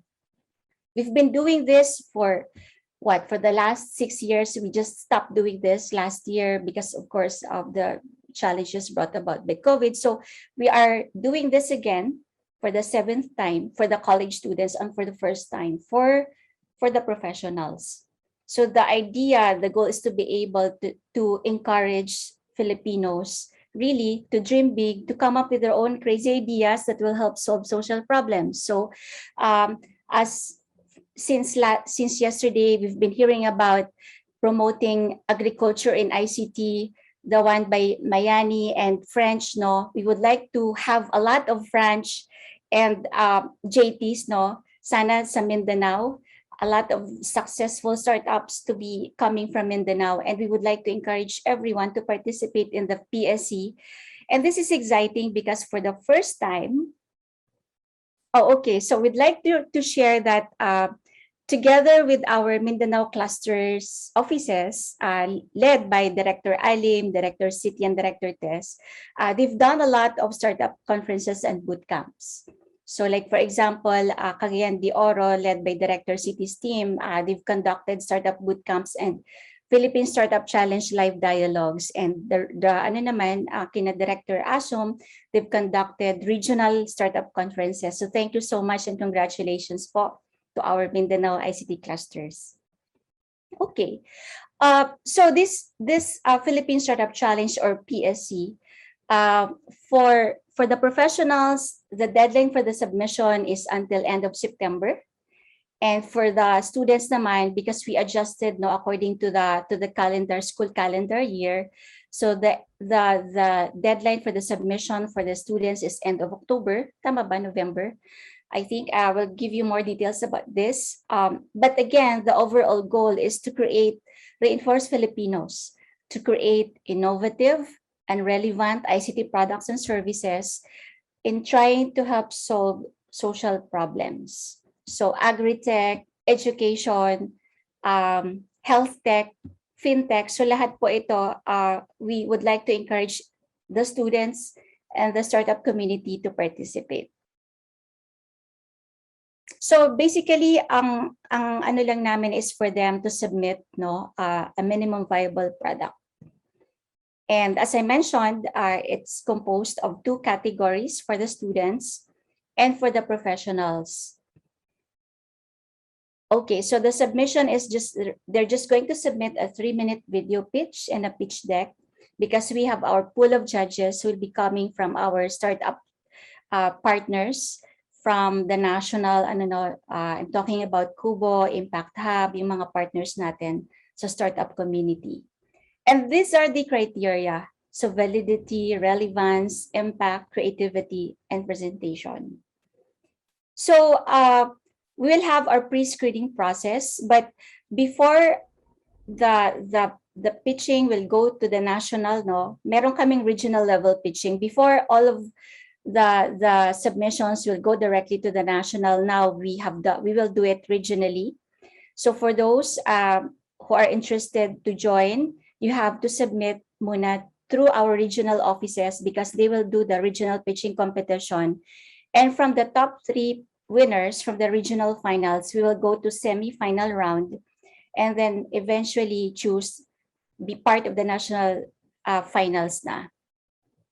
And for the winners, for the professionals, because as I mentioned, we have our startup grant. The top 5 winners will actually receive 500,000 peso grant from DICT. These are the top 5 winners in the national level. And for the students naman, they will be receiving different prizes from our startup partners, including equipment, laptops, tablets, cell phones from our partners, and mentorship, of course, from our partners. And so we'd like to thank our community partners like Startup Village, Huawei, Ignite, besides Spring Valley, and other partners na ito po yung even Microsoft and AWS have committed to partner with us and provide, mentorship and different prizes, and support for those individuals and teams who would like to participate in our DSDAP program. I think this is my last slide. So for those who would like to know more about the Philippine Startup Challenge, you can just go to the website, to the webpage, as you can see here, or you can email through this email address of DICT, particularly under my bureau, the ICT Industry Development Bureau, together with our cluster offices. So with that, thank you so much. Again, I would like to encourage all the Mindanao stakeholders, the students, the academe to really participate sana, and maybe you would like to really develop your agri-tech as based on our discussions and presentation, and hope you can join and participate in the Philippine Startup Challenge and have a lot of winners coming from Mindanao. Gusto ko lang i-share, during the past 6 years that we've been implementing our Philippine Startup Challenge, karamihan po sa winners we're coming from Mindanao. I'm talking about USTP, Ateneo de Davao, MSU, USEP. So yun po yung laging nananalo sa aming national final. So we would like to encourage them again to participate. And those who have not joined yet, I hope you can join us for this 2021 Philippine Startup Challenge. And again, avail of the different programs, initiatives with the DICT, but together also with the DTI and the UST's program. So with that, thank you so much. Wow, a virtual applause, please, to Director Emmy. To quote Director Emmy's word, kanina, she said, just have your crazy ideas and dream big. We are one in this quest of solving social problems. Thank you so much, Director Emmy. It was Thank you, indeed, Rich. thank you, ma'am. It was indeed insightful to hear about the dynamics of the startup ecosystem in the Philippines. And thank you for sharing actually a lot of good news regarding new projects and programs of DICT, especially the Startup Grant Fund. We will really be looking forward for the launching and implementation of these initiatives. And again, we are inviting everyone to participate in the One Philippine Startup Week, the annual pitching competition, the Philippine Startup Challenge, and all those initiatives. Your talk today, Director Emmy, gives sparks of hope, especially for those who are vying to begin their own startups soon. From that, we realized that the vision of the ICT IIDB is inclusive for all, whether you are a student, a professional, or whatever sector you belong. Another insight for our add to cart for today. Thank you again, Director Emmy. Now, moving forward, we will hear another talk on digital jobs Philippines, specifically in the Mindanao context. Our next speaker completed her master's degree in technology management in the University of the Philippines, Diliman. She started her career in the BPO sector and has performed numerous leadership and management roles in the IT BPM industry since 2009. She has completed several trainings in both project management and international organization for standardization. She is a certified Six Sigma Green Belt and certified project contract specialist. Currently, she is the project director for the National Vax Cert PH Digital Vaccination Certificate. Currently, she is the OIC Regional Director of DICT Mindanao Cluster 2, a woman who delivers and leads Mindanao Cluster 2's director, Director Siti Rama Alawe. Good morning, ma'am. Thank you for the generous introduction. Can you hear me? Affirmative, ma'am. All right. Maayong buntag, a pleasant morning. Assalamualaikum to each and every one of us who are present this morning. My sincere appreciation to Sir Bob Tensai of the Malaybalay ICT Council, NICP, DICT IITB, our Mindanao Cluster offices, of course, my Mindanao Cluster 2 team, all our stakeholders, all our sponsors for making this two-day Mindanao conference possible. So am I allowed to share my presentation? Yes po, ma'am. All right. Can you see it? Yes, Director. We're seeing on screen. Okay, good.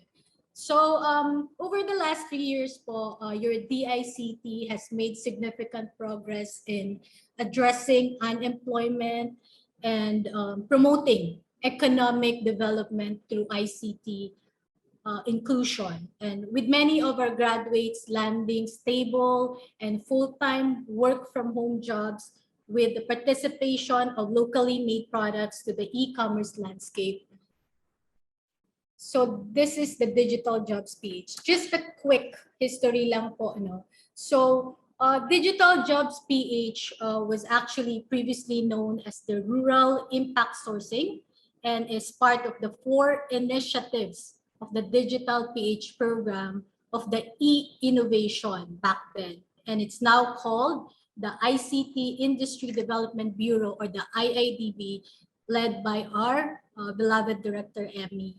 So part of the programs, aside from the RIS, or the Rural Impact Sourcing, is also the Next Wave Cities, Stepping Up the Value Chain, and the Seed PH. So at the early stage, the rural impact sourcing or yung RIS po natin, it's all about advocacy workshops. So it brings online job platform providers to the countryside and conduct the RIS workshop to promote the online jobs. So after years of advocacy, the first rural impact sourcing technical training was finally conducted in 2017.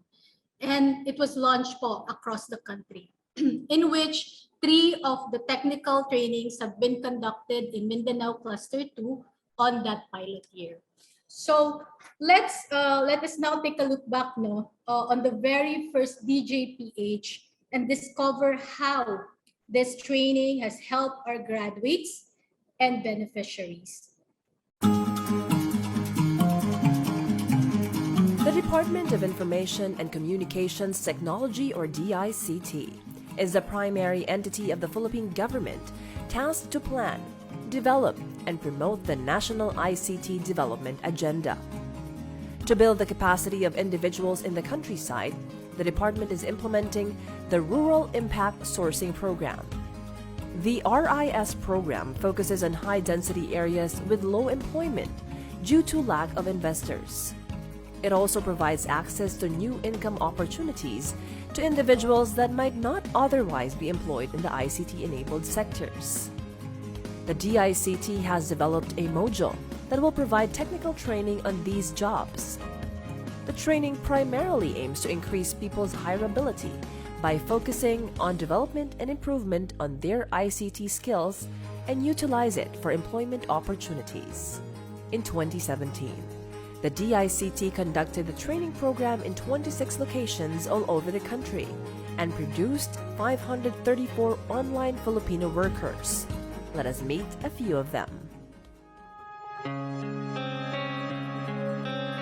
I'm Jacqueline Torres, 36 years of age, a single mom to 3 kids. Losing my husband and providing for my kids was already challenging. On top of this, I haven't finished my education and had no work experience. Pero kailangan ko pong kumayod para sa aking pamilya. Kaya naisipan ko po na magkaroon ng pagkakitaan. Malaki po ang naging pagbabago sa aking buhay dahil isa po akong solo parent.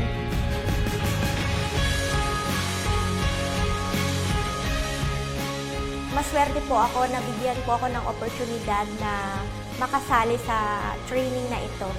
Masayang-masaya po ako at very proud sa aking sarili.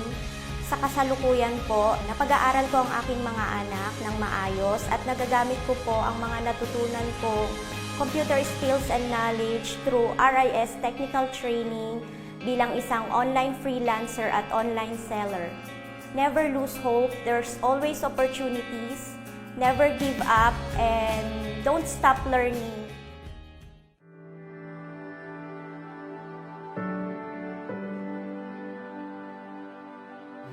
My name is Jesus Lilis Jr. Nakatira po ako sa La Union, Cabadbaran, Agusan del Norte.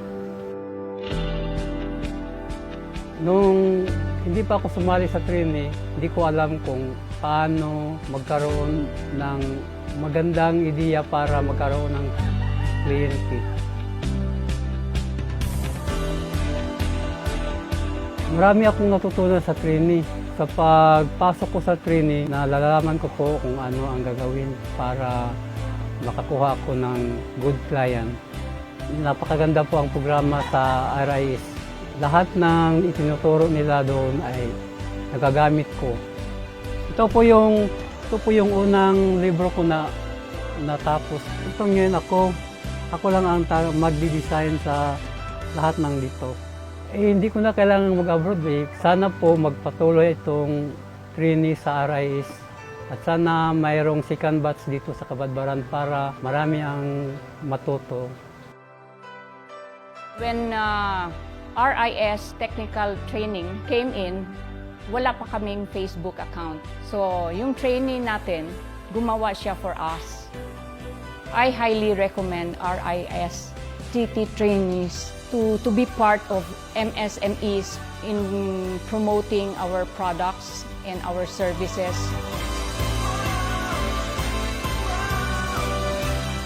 We want to help and promote our own freelance community, so we won't be hiring from the outside. I am June Barangan, one of the DICT's national trainers for the Rural Impact Sourcing Technical Training Program. The partnership will bring ICT jobs to the countryside. The people in San Carlos will never have to go to Cebu City or Manila City, to the big cities. They can get their jobs in the ICT industry in their hometown while getting paid almost the same. While we are just starting small here in San Carlos City, we'll be starting with 33 seats. But over time, we are planning to expand and might be hitting 100 seats by the end of the year. My name is Leif Brian Margalio. I am the CEO and founder of Virtual Workforce Professionals. Everything started when I attended the RIS technical training graduation. I saw the potential of San Carlos based on the graduates and the skill sets of their graduates. Our company provides call center and virtual assistant services to clients all over the globe. So we have been providing jobs to the countryside, especially to people who'd like to work home-based. So this is the same structure that we will be using to provide jobs to San Carlos and the city and their talents. This is a partnership between the city government and our barangay officials in our respective barangays, where we establish Tech for Ed programs. So this is really a win-win situation for everybody, especially the city government.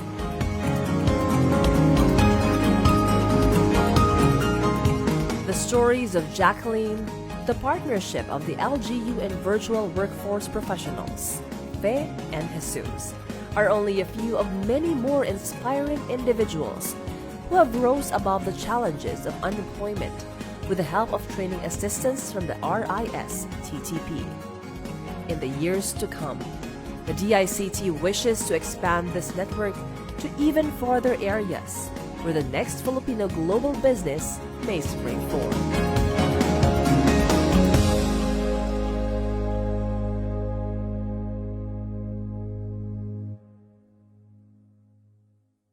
So that's how Digital PH or the RIS started. So about DJPH po, no? So the Digital Jobs PH training is currently under the ICT Literacy and Competency Development Bureau, or the ILCDB. And the program basically aims to create meaningful ICT-enabled jobs in socio-economically disadvantaged areas in the country.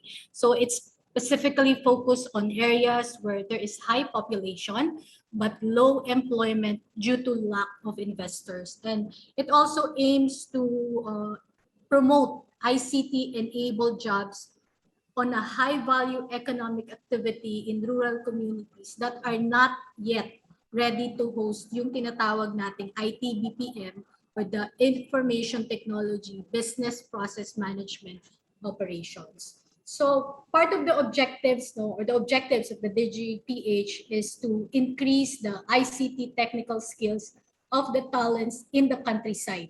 So it empowers local talent and businesses, increase the hireability of the people to land a job in the field of ICT, and of course, promote the MSMEs.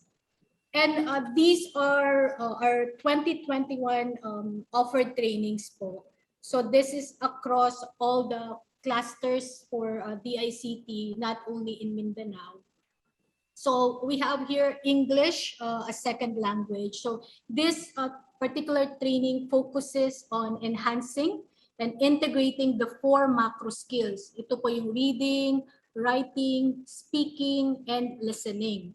And it also, the vocabulary skills to develop excellent command of the English language, which is useful for employment, especially yung mga online work, no, on online jobs that have clients across the globe. So at the end of this course, trainees are expected to increase and develop yung soft skills na, and understand how to provide excellent customer service, among others. Especially the online platform are more gearing on customers of clients that we need to address concerns, product concerns. So really the command on the English language is very important. And then we also have a graphic design with Canva. This is a basic entry-level course for anyone interested in creatives commonly used for content marketing. So trainees will learn naman to create eye-catching designs in a matter of seconds using the Canva features. And then we also have here the graphic design with PSD and AI. It utilizes naman the use of Adobe Photoshop and the Adobe Illustrator in creating engaging graphics. So the course will focus on image retouching and working with vectors, typography, and text manipulation. And another one here on the list is the social media marketing course. This is tailored po, no, for aspiring SOCMED managers and specialists. So this is really in demand even before the pandemic, and most especially when pandemic happened last year. So this course is designed for the trainees to help clients create strategies using SOCMED or the social media, and of course digital marketing. And then another kumbaga popular trainings for the DJPH is the General Virtual Assistant course o yung VA. So ito naman, it uses the internet for administrative and online marketing services for employment or business purposes. This training will also tackle how the online industry works and the necessary tools and strategies on how to become an online professional. And then we also have web development. It equips the freelancer trainee with updated knowledge in WordPress and actually hands-on experience in website development for local and foreign clients. So thereby increasing their employability in today's competitive digital industry.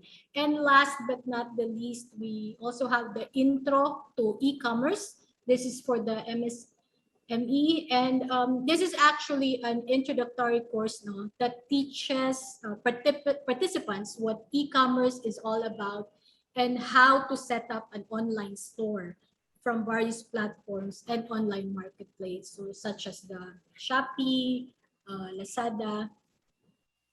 And then the following slides will show you all the trainings have been done and conducted by the Mindanao Cluster offices.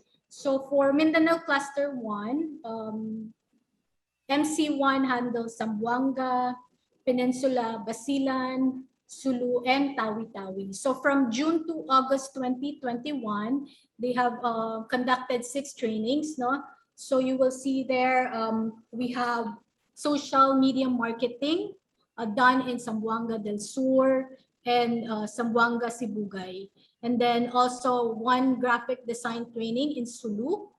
And this is good, if you will see before sino ba makakapag-isip na these trainings will happen in that far-flung areas such as Sulu and even in Basilan. So this is really ICT is a very, very crucial kumbaga thing that needs to kumbaga maipaabot natin dito sa mga kababayan natin, and to help them improve their lives. So aside from that, there's also WordPress website development done in Basilan. And then in Zamboanga City, our MC1 conducted 2 SOCMED marketing and WordPress web dev as well. And in those total 6 trainings, there were a total 249 DJPH trainees. And then for our Mindanao Cluster 2, which handles Region 10 and Caraga, we have conducted 13 trainings. That's from April to August 2021. And you will see here pretty much we were able to cover those trainings mentioned, offering for this year. So we have the English as second language, done in Agusan, both in Del Sur and Del Norte. And then we had one in Caraga for the VA, for the General Virtual Assistance.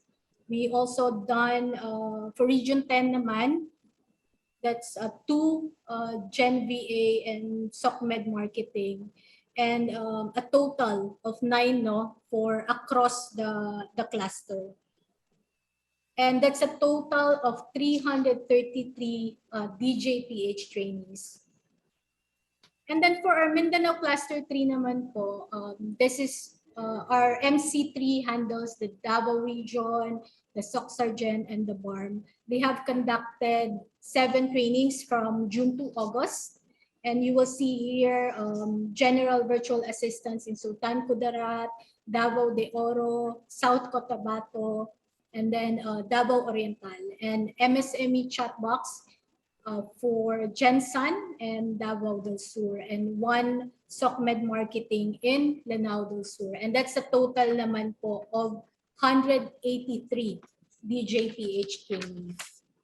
So you will see po, this DJPH really aims to help these areas that, as mentioned nga kanina,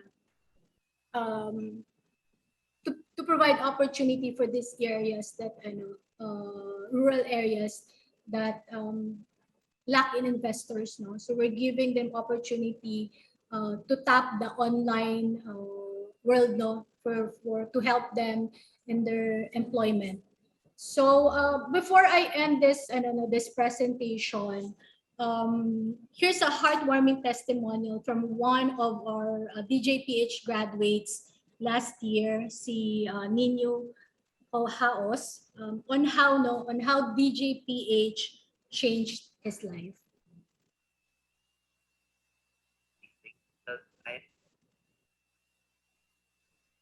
I have been a self-taught freelancer for 5 years, helping local businesses when I joined the Digital Jobs PH training last 2020. Surprisingly, training immersed me with systematic modules and challenging tasks that made me feel like a beginner like everyone else. After completing the training as an outstanding trainee, I became more confident in my skills and began applying online and was able to get remote working experience at the #1 video production company in Singapore and the biggest virtual staffing company in Atlanta, Georgia. I am indebted to my trainer, Sir Ruben Lecera, who recently was awarded as Digital Marketer of the Year in 2021 Asian Leadership Awards, and to the ICT for the scholarship and life-changing opportunity. I am forever grateful. Nino James Hackles, DGPH graduate. So currently, Nino is earning 6-digit income. So that really helped him. And other than Nino, there are also a lot of success stories for DJPH. And that's why your DICT will continue with our programs and continue our efforts to bridge the digital divide. Again, good morning. Blessed morning to everyone, and keep safe always. Thank you. Thank you so much for that, Director City. Congratulations and hats off for very inclusive and wide reach initiatives related to digital job. And in this time of pandemic, with what you have shared are all good news po. And just to inspire everyone, I just would like to read here a testimony in the chat panel. It says here from Sir Oscar Ramagos, graduate ako dyan, Digital Job PH as social media management. That's why I create my own agency now. Social Link and GVC Consultancy. Congratulations po, and one proof na po ito. Congratulations to everyone. Now, to recognize the generosity of time and expertise and knowledge of our esteemed speakers, we will now award their certificates of appreciation. May I ask our tech team to project on screen the certificates of our esteemed speakers. Certificate of appreciation is awarded to Director Emilu Delphine, for sharing a valuable knowledge and experience as a resource speaker during the Mindanao ICT Cluster Conference with the theme Building Emerging Technologies to Agriculture and Rural Areas, Providing Digital Opportunities for Economic Impact in Mindanao, Better in Mindanao. Given this 4th day of September 2021, signed Roberto V. Tinsay and Michael Chulim. Thank you, ma'am, and congratulations. The same certificate is also awarded. Thank you, ma'am. The same certificate is also awarded to Director Siti Rama V. Alawe. Thank you, ma'am. Thank you.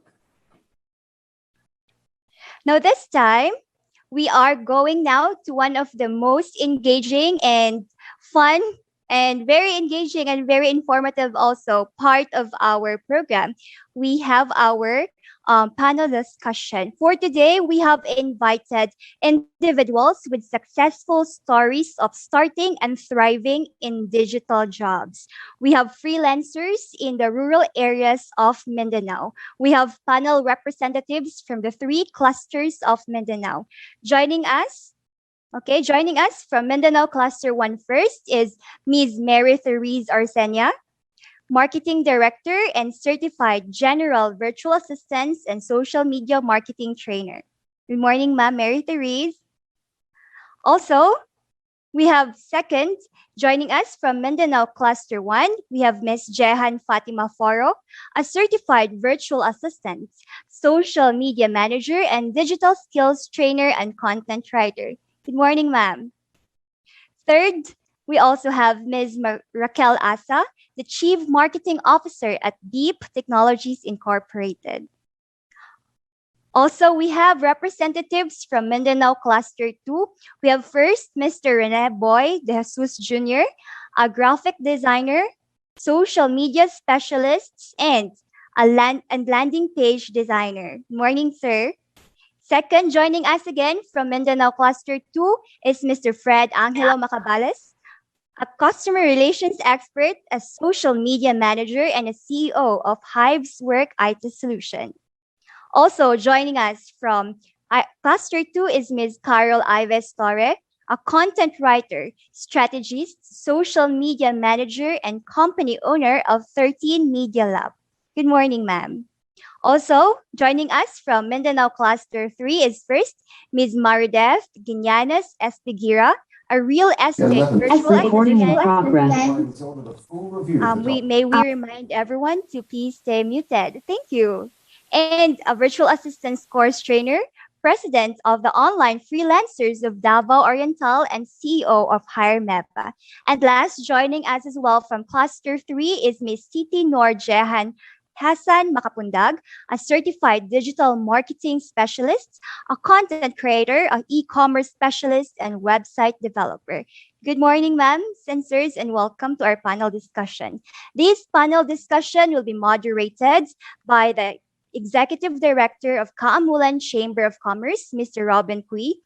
Mr. Robin Cui, I guess marami tayong pag-uusapan. We have a lot of panel discussion, so now I'm gonna give the floor to you po. Hello, future founders. Not founders because they founded already. Future tech tycoon. Are we seeing here and this is actually a dream, no? Are we seeing a creation of a local Silicon Valley in Bukidnon? I'm told that the NICP started planning in 2008, and this MICT conference was planned 4 years ago. So, you know, the seed, really, if you really want to get into this building companies, it takes time. Okay, it takes time. So, first question that I'd like to ask, no, and it's open to everyone. So you may, you can answer this. First question: what was the major motivation for you to embark on this journey? Because this is not an easy journey. This is fraught with a lot of uncertainties, fears, unknown, stress, everything thrown into you. So what was the motivation, really? What was the motivation? Anybody can take that answer. Or anybody can take that question and, answer. I think the motivation for all three of us, because we're all the same, we're all mothers, three of us here in Mindanao Cluster 1. And I think si Tinor and si Maridet are also mothers. So I can speak for my friends here in MC1 that the main motivation for us was really because we wanted to spend more time with our kids and still be able to earn some money because magastos magpalaki ng anak. So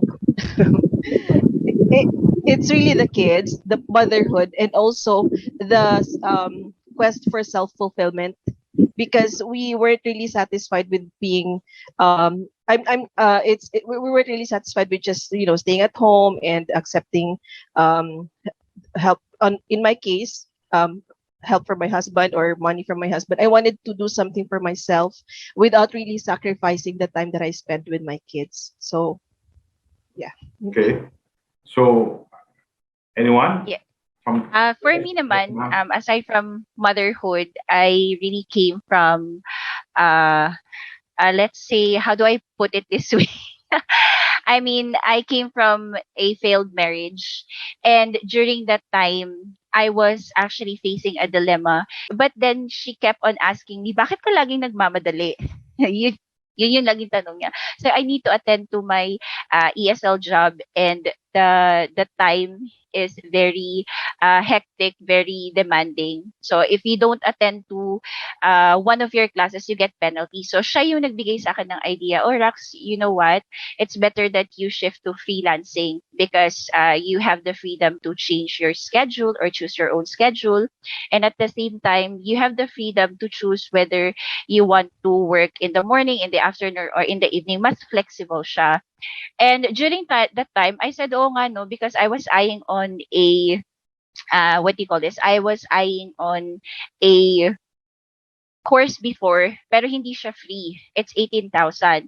And I realized, nung medyo nag-attend na ako ng training offered by the ICT, I don't need to question myself as a mother as to if I need to work or just stay at home. Yung dilemma ko talaga before, nung wala pa si freelancing, for you to become a good mom, you have to stay at home and take good care of your kids full time.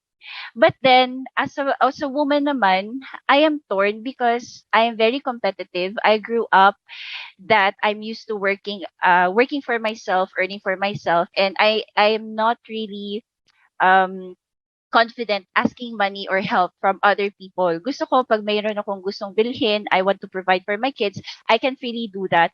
And that's what I realized through freelancing. And one of the reasons that I'm still here, one of the motivations is for me to encourage women, not only women, but those people who are stay at home. It can be your husband ba? Kasi ngayon, both parents are working. Pwede si hubby ang nasa bahay, pwede naman si mother ang nasa bahay. Pero because of the opportunity that we get working online, we can do both. We enjoy the best of both worlds. Ika nga, we can be a mother and as at the same time, a career woman. And through freelancing, I realized na pwede akong mag-shift into different hats. I can be a social media manager. I can be a graphics designer, which hindi mo siya nagagawa in a normal setup.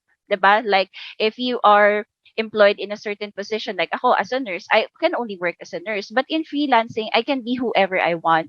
So that's the motivation that I get na even up until now, I've been working as a freelancer for almost 4 or 5 years now. So yun. Thank you, Ma'am Raquel.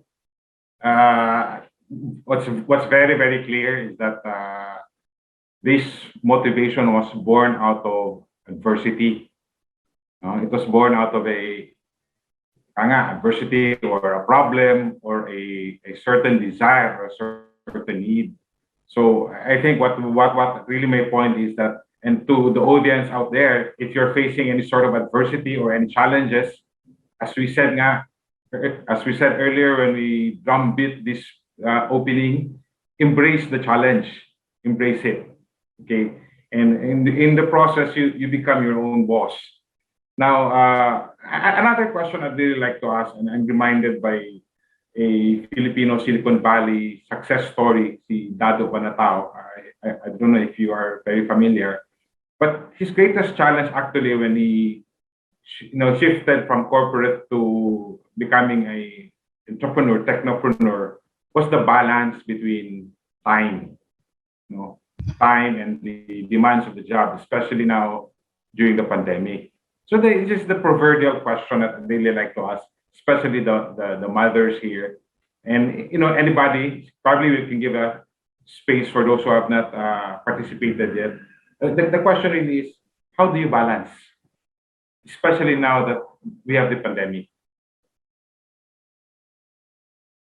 Anybody?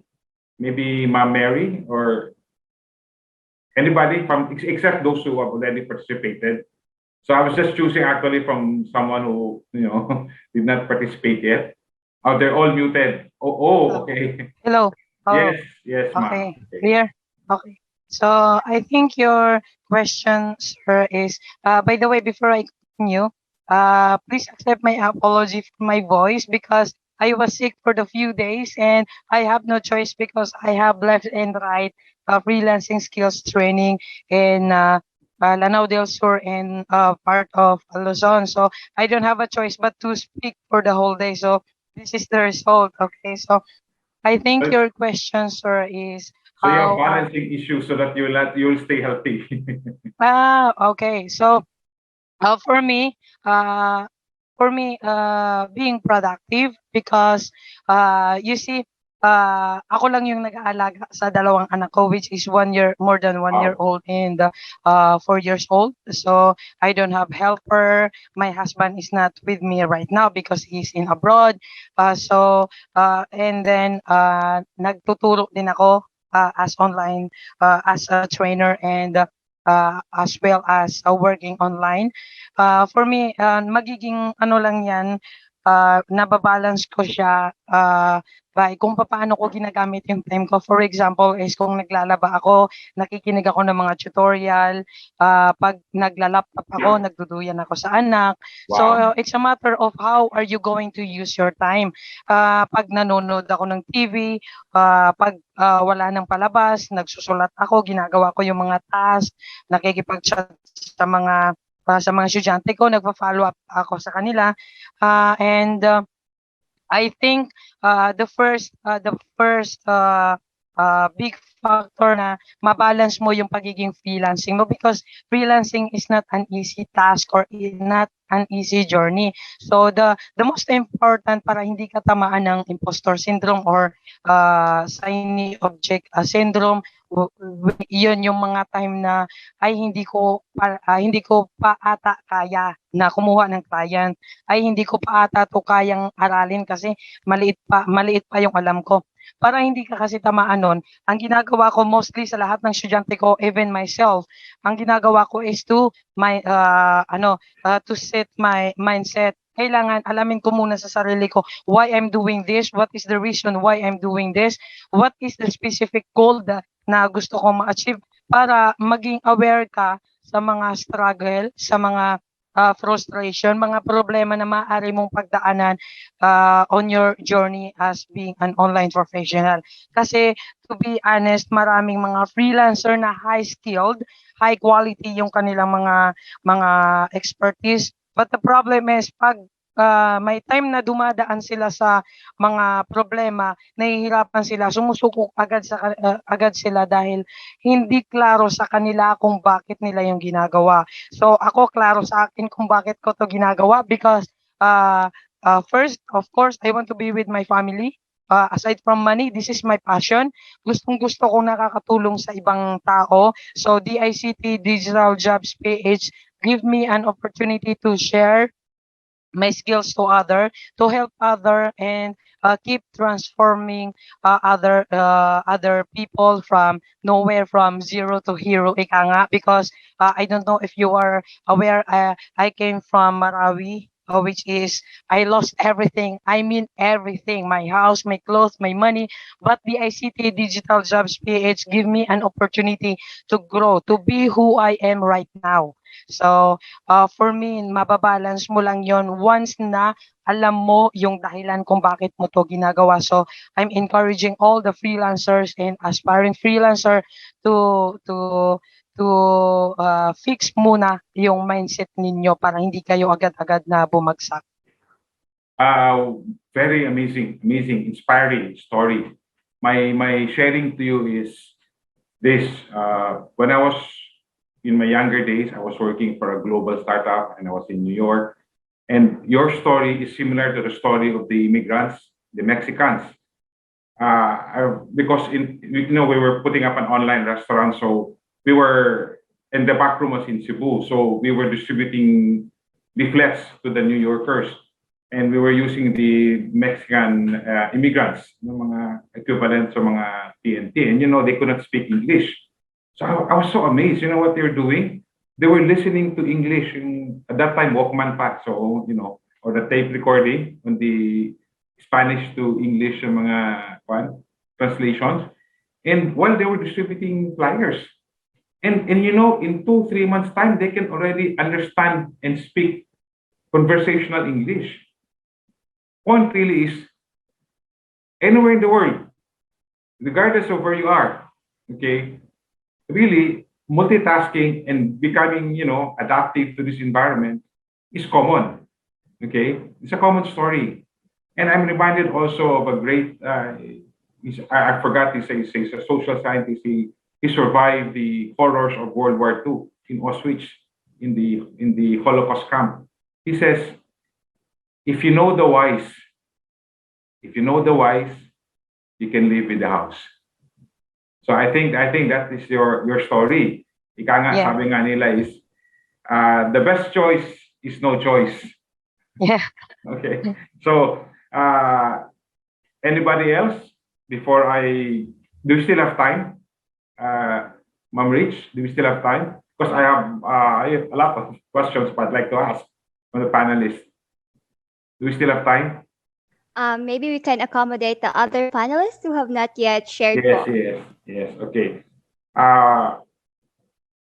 My next question really there is, now that you came from adversity and finding the balance, you're able to, I just wonder if you can still get good enough sleep, but somehow there are days that you hardly sleep and there may be days that you're sleeping. Okay. But yes, just try to get a balance. My next question here is that, what were the hurdles and how did this, like the whole of government approach, what our leaders are trying to tell us and everything, how were you able to reach out and how were they able to reach out? What were the steps that you took, sample steps that you took to bring you to where you are right now? Maybe Ma'am Therese kanina was, you missed out, so I cannot call you again.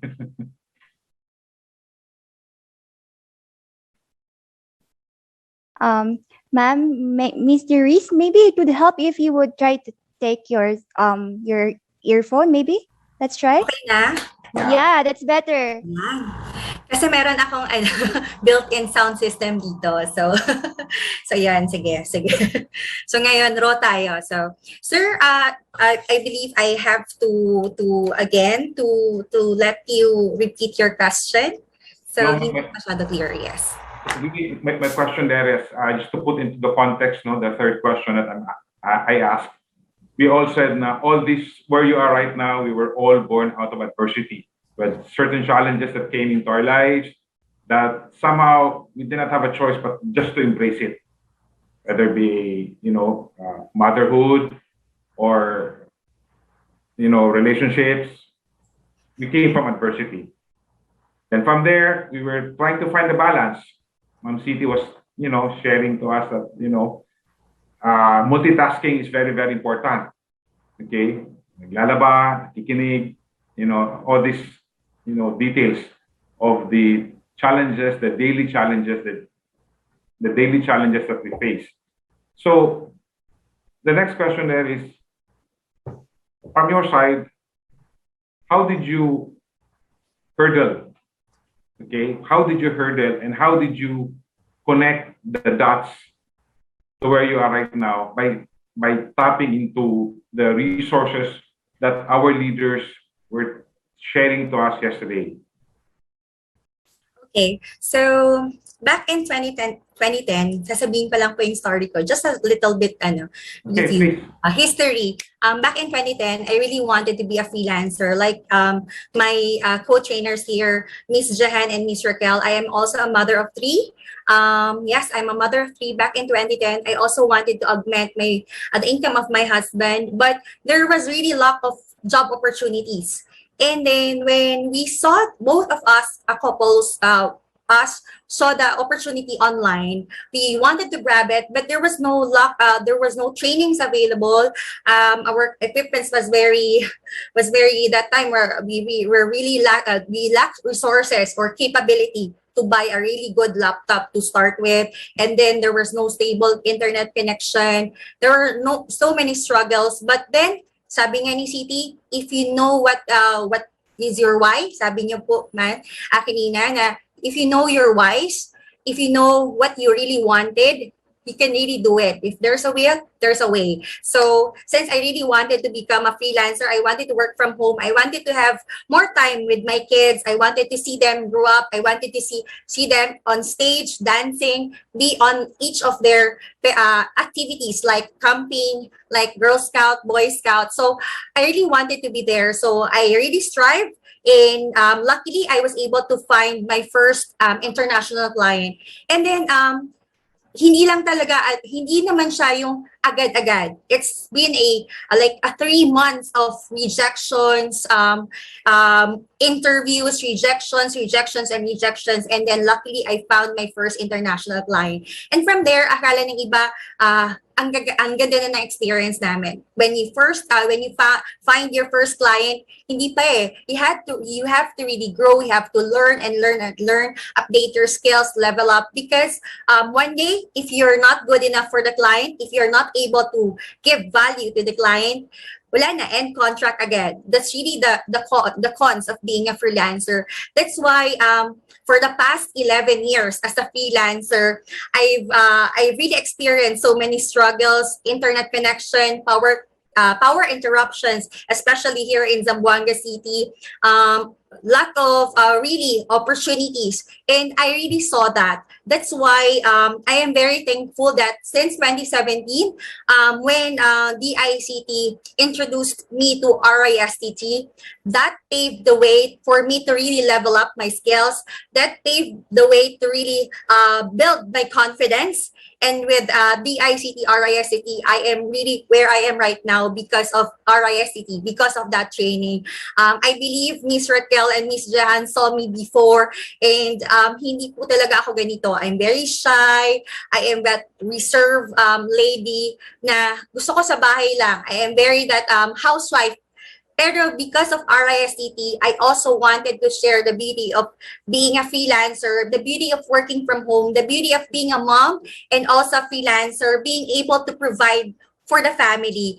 And when I saw that beauty, when I saw that the need of other women, that they need also to step up and also be able to provide and also have more time with their kids. I also wanted to share that experience to other people and fill that gap that we can also provide that job opportunities, and equip these women, empower these housewives, empower these moms to be also like us, like Miss Jahan, like Miss Raquel, and the rest of here are moms, and level up. So I am really where I am right now because of the ICT, and also because of a really good support system, my family.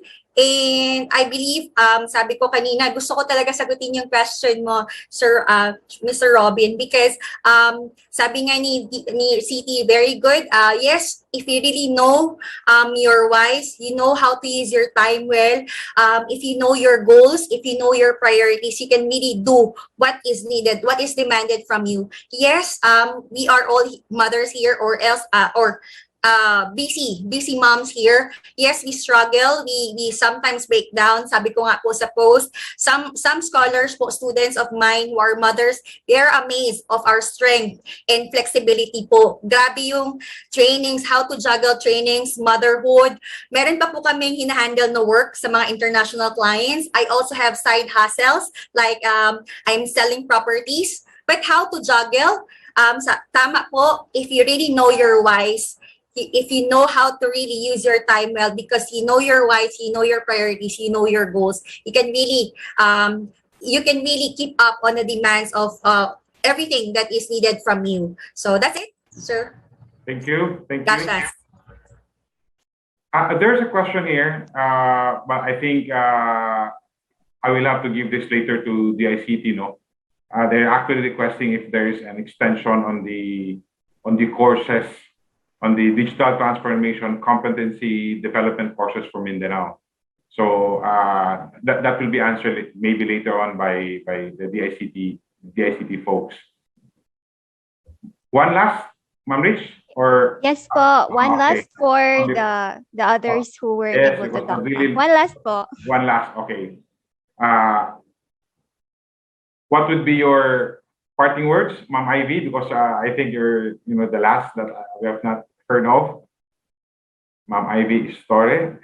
Hi, Ma'am. Hello, What would be your good what would be morning. your parting words? Because all of you, I believe, are mothers, and all of you are in agreement. So I think the question there is, how can we make this sustaining and making sure that the next time we see each other, we are all leveling up already. We will be sharing revenues. You will be saying that you have employees already, etc., etc. Maybe all of you will become boards of freelance.com.ph. So Okay. Thank you very much for that, Sir Robin. And I really agree that sa mga sinabi po nila previously. And I also would like to share the idea of growing with other people. Aside from gaining higher income for ourselves, for our families, that was really one of the struggles that I had as a freelancer. I really, because of DJT, because of our ASTT, I realized that as a freelancer, you don't have to be selfish. Diba? We don't have to just focus on ourselves, focus on our families, focus on our friends. And currently, I am working with other people, especially undergraduates. I try to employ them. So I hope other freelancers will also try to find their your group, or the people that will rally with you, and you can rally with them too. I really would like to encourage other freelancers also to maybe tap those groups within your community that needs our help. The difficulties right now is that hindi lang po yung walang mahirap maghanap ng trabaho. It's because there are a lot of jobs out there na face-to-face, but most of the applicants do not pass the criteria that these Filipino companies have. So it is our responsibility, or maybe we can make it as our responsibility, as part of our corporate responsibility, to really tap those who do not go within this bracket, diba? So maybe that's one of the things that I really would like to share. Expand, grow with others, because it's the only way that we can really help each other and also help the economy and help other families as well within our community. thank you. Amazing, amazing story. They say the survival of our species, this is more scientific na to. They say that the survival of our species through the years was really anchored on cooperation. And what we're saying right now, and I think we're all in agreement, that if you really want to be transformed, to reap the rewards of change, collaboration, cooperation is really, really needed. And as we make this a sustaining effort, what is really, really more important really there is when we pay it forward. Okay, so I think that is so.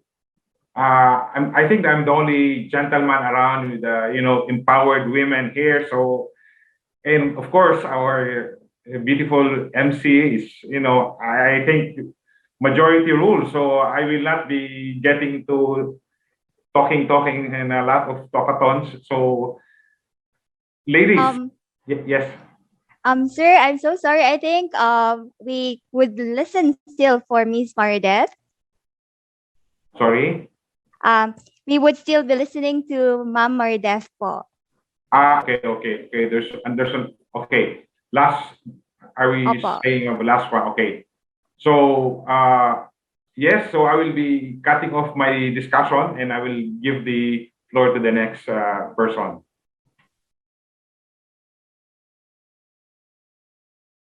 Ma'am Rich? Miss Marideth, I think there's an audio issue po. Maybe you may speak again so we can check. All right. So hi everyone. Can you hear me well now? Yes po. All right. Yeah. Thank you very much for that. So Sir Robin, just to add more information with regards to Mom Ivy's question, the last question you asked. So yeah, it's very important indeed to connect with different people when it comes to reaching out to them and getting more inputs on how we'd be able to improve our learnings. And aside from that, it's very important also for the scholars or the aspiring virtual assistants and even the current virtual assistants to really upskill. Let's we are as a trainer, we really encourage them to not just stop up to what they learned after each training, but to continue to really upskill and improve their learning as they go along. Yeah, so that's all. Thank you, Mom. Again, in closing, I think the transformation, especially in the IT sector, is majority women-led. So I think that's good news. My wife will be very, very happy when she hears that. So women-led, and there's this level of care or comfort that is, maybe absent in the male species. It's very, very present. And in the transformation, maybe from especially when we're nurturing babies to teenage, adulthood. This is similar to the transformation of also IT, especially from where we're coming from. And really, it's not a giving up also of our right, no? But what we're saying is, I think women are in a better position to do the transformation. Okay, so yes. We have a question, Ma'am Rich. Can we still entertain? We encourage po our participants to chat in their question in our chat panel, and our panelists here will continue to answer them po in our chat panel. Okay, so offline na lang. Opo. Okay. So with that, I give the floor back to you, Ma'am Rich.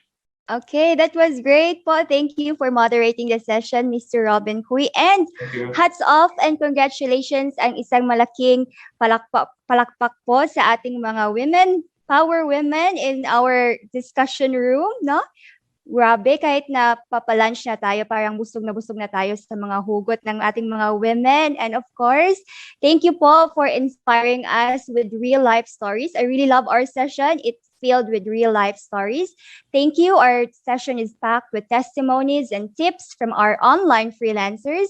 I hope the insights you shared provided new ideas for our participants who are vying to take part of digital jobs.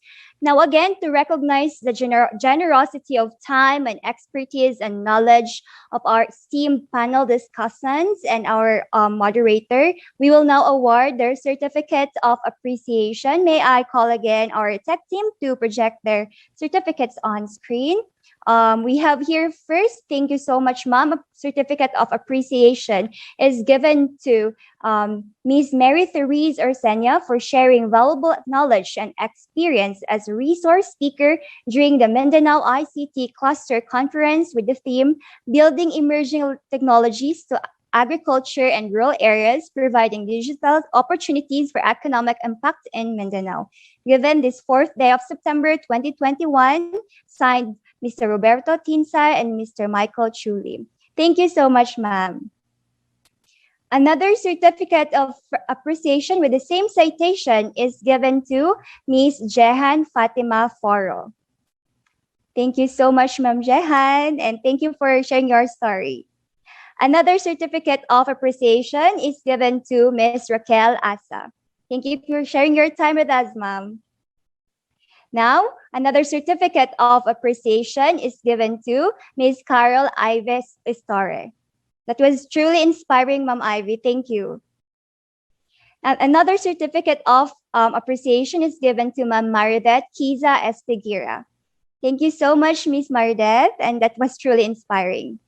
Another certificate of appreciation is given to, meron pa ba? I think we still have more. Ms. Siti Nor Jehan Hassan Makapundag. Thank you so much, Mom, for sharing your real-life story. And another certificate is given to, that's the end na pala. Thank you so much for our power ladies and for inspiring our audience here now. Even with sharing your challenges, these are still truly very inspiring. Now we will move into our next session.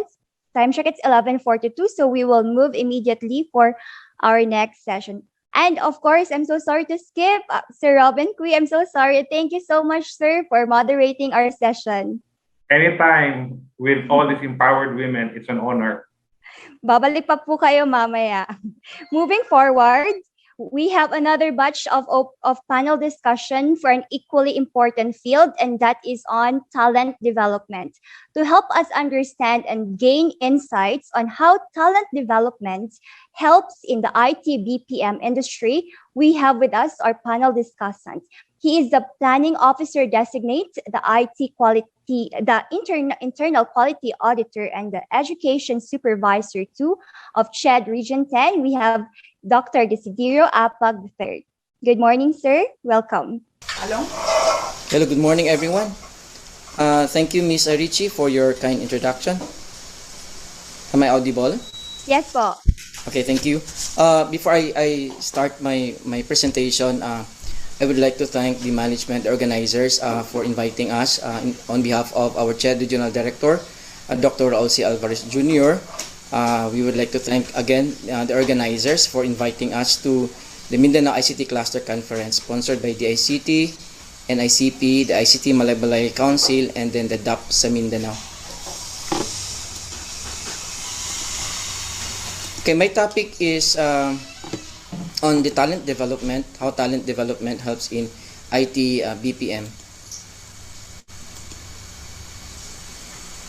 So this will be the outline of my presentation for today. So I'll be giving you the introduction on how CHED really come up with the programs. These are the higher education programs, particularly the ITE programs that will help in the formation of, or help in the supply of talents towards the IT BPM. And then I will also be presenting to you the ITE programs and its allied programs for everyone to know what CHED Region 10 has as of academic year 2020-2021. So we'll be providing you data later on. And then the enrollment statistics of ITE and its allied programs in Region 10. I'm sorry, I'll only be presenting the data from Region 10 because this is where I am connected with.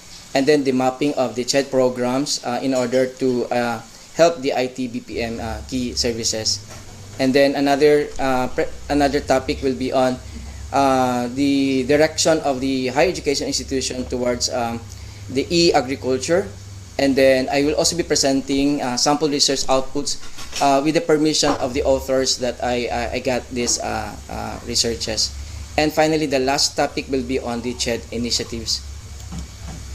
So again, CHED is offering these various programs, the IT education programs, such as the Bachelor of Science in Information Technology, the Bachelor of Science in Information Systems, the Bachelor of Science in Computer Science, the Bachelor of Science in Entertainment and Multimedia Computing, and then the Bachelor of Science in Automation and Multimedia Arts, the Bachelor of Science in Data Science, the Bachelor of Science in Computer Applications. By the way, these are the existing programs in in our region, but in some other regions there might be other IT programs that are not listed here.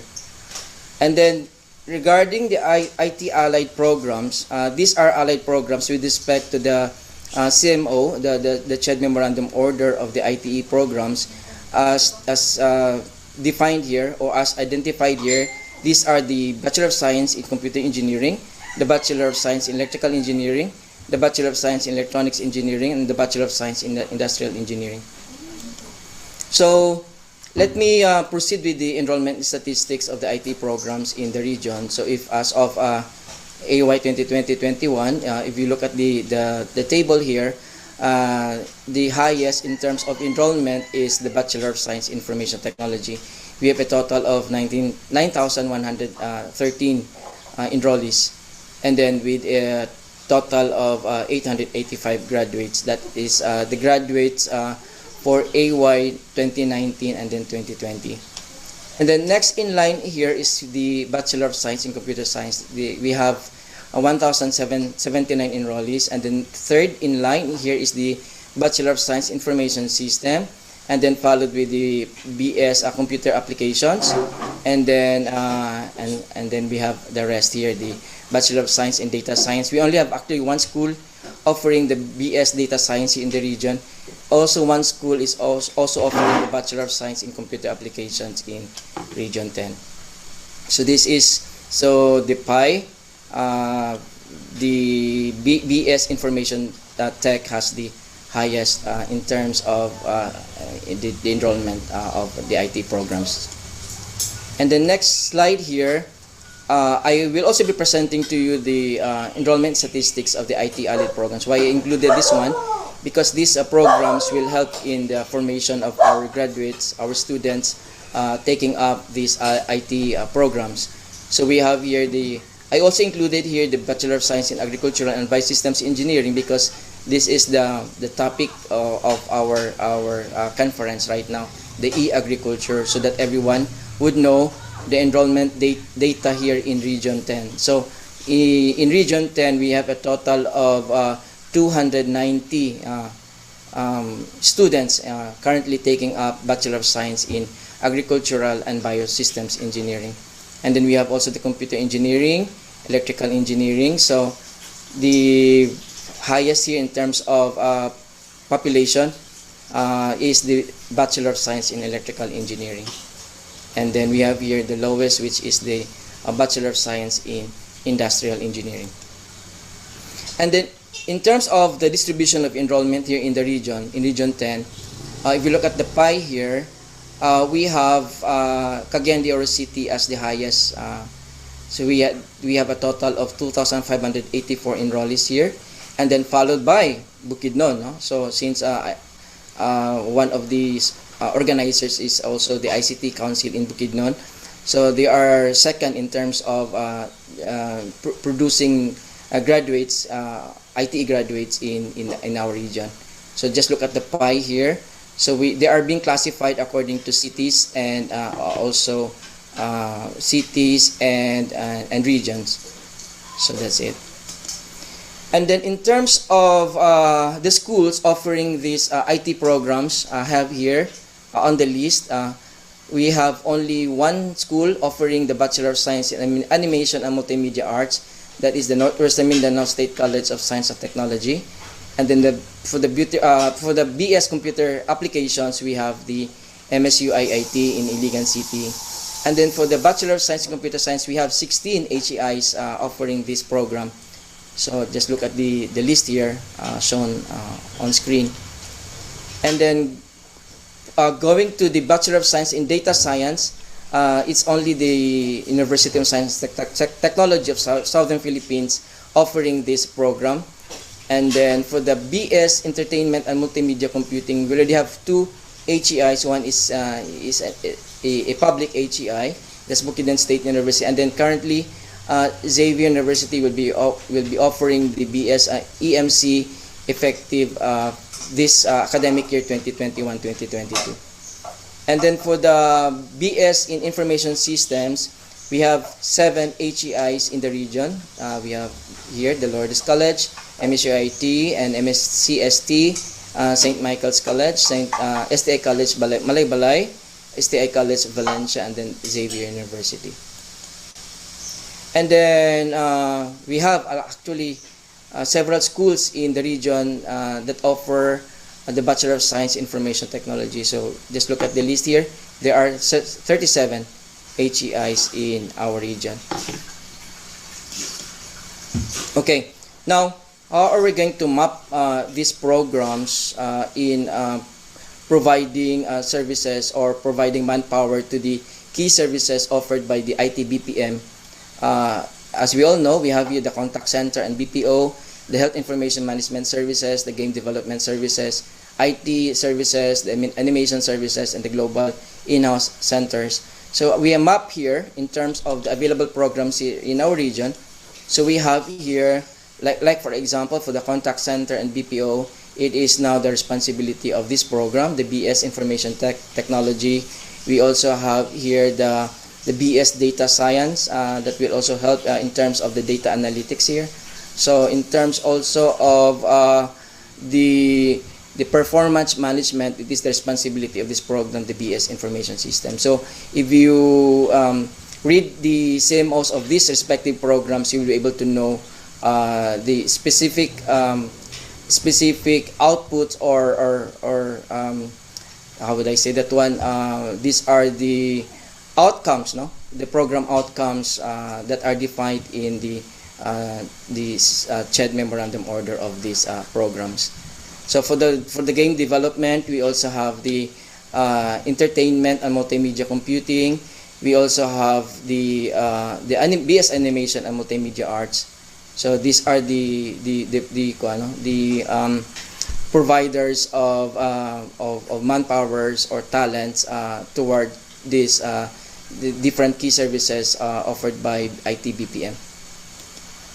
So I also mentioned a while ago the sample research outputs that are geared towards e-agriculture. So I can give you one here, like for example for the Mountain View College. Although this was a little bit, this study was conducted several years ago, but their study was on the computer-based monitoring system of the Mountain View College Garden. So in other words, their focus now is really towards e-agriculture. So they have been doing this, and I believe that they have existing projects right now that could also help in promoting, especially the implementation of the Industry 4.0. So they are now having that type of researches, particularly their capstone project. And then another study here also from USTP entitled Solanum tuberosum disease detection and identification using machine learning. So these are the authors. So they had this study conducted last year.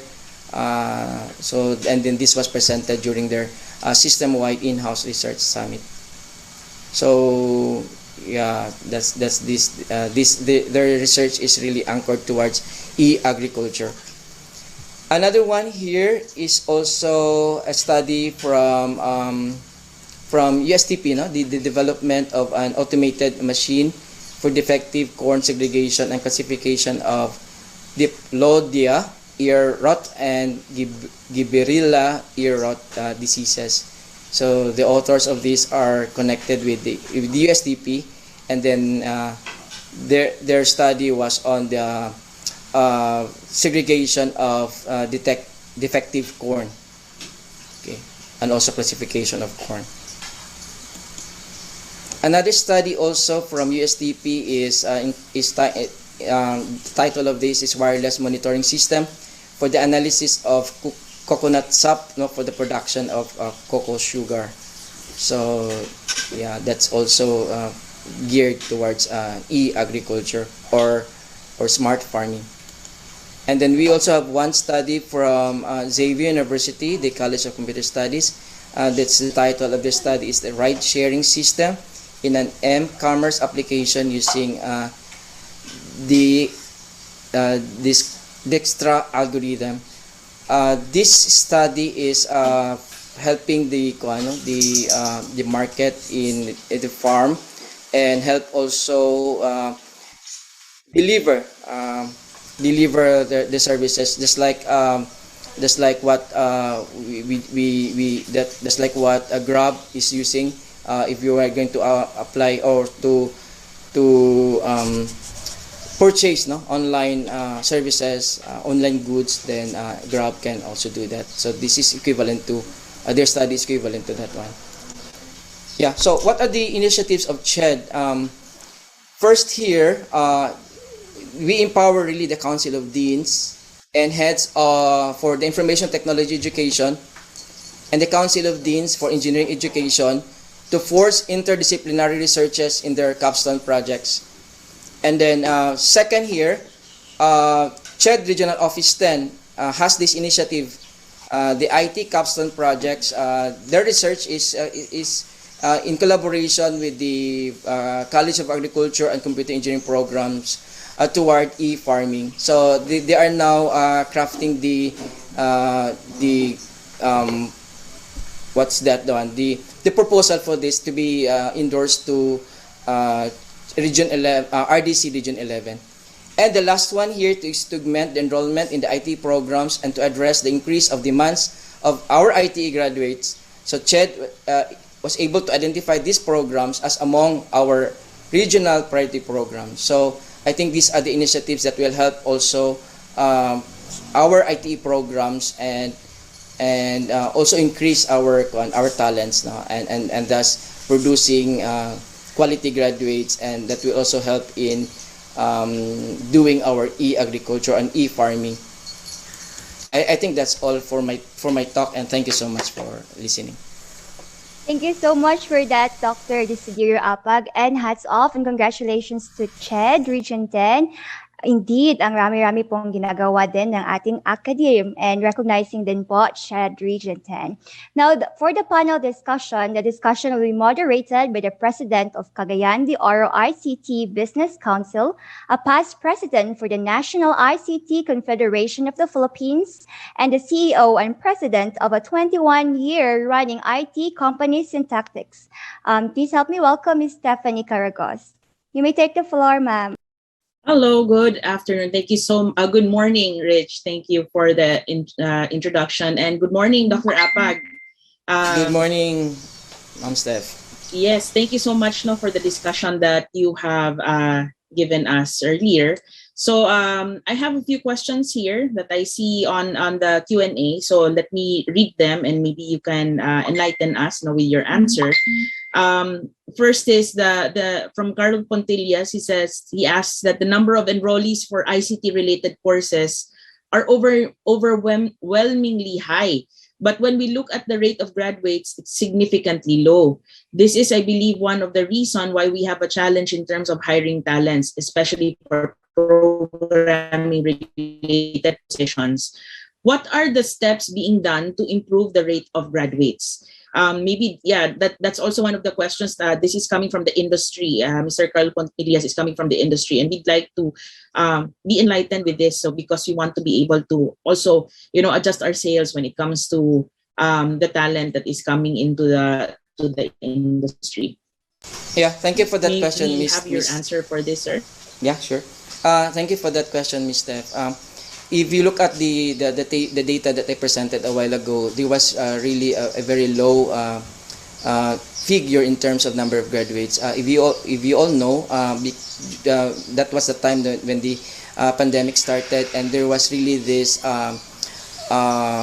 adjustment of higher education institutions, and even there are schools that were not able really to allow their graduates to finish on time, because of the pandemic. So there was really a decrease of this figure in terms of graduates. If we compare it to the previous academic years, so we were able to produce really high graduates for the IT programs. So that was one of the factors that we considered as that really contribute to the decrease of the number of graduates. But Ched, we hope that this year, the data that we'll be collecting this year will augment the data that the low data that we collected last year, because this data were being provided by the higher education institutions in the region. Okay, thank you so much, Dr. Apat. You also mentioned earlier that another question here is with regards to the curriculum in ICT, because we know that there's always a change. No, every 2 years there's an update in terms of technology. Some of the schools have reached out to us in the industry, especially here with the Cagayan or ICT Council.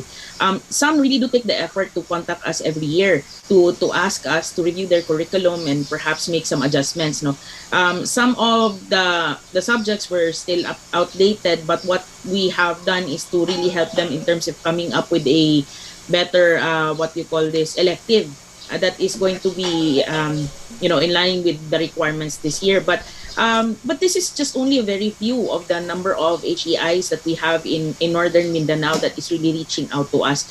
Can there be something that we can do whereby we can actually really sit down with all the other colleges and universities and really discuss with them, and then maybe perhaps identify the strengths that they may have in terms of training of students, because we do realize that there are different skills and talents that we really need in the industry, and some schools are really good at let's say in terms of a specific skill set like Java programming and all that, and which is still relevant until today. So is there a way that we could actually sit down as an industry with CHED and the universities to really discuss, and get a good inventory of what are the skills that they're training and what we can do as an industry to be able to help in terms of giving them the updates, and not just like for a few of the schools, but in general, the HEIs in general. Is that possible, sir? Yeah, that's possible. Let me introduce to you the council. I already mentioned that one in my talk a while ago.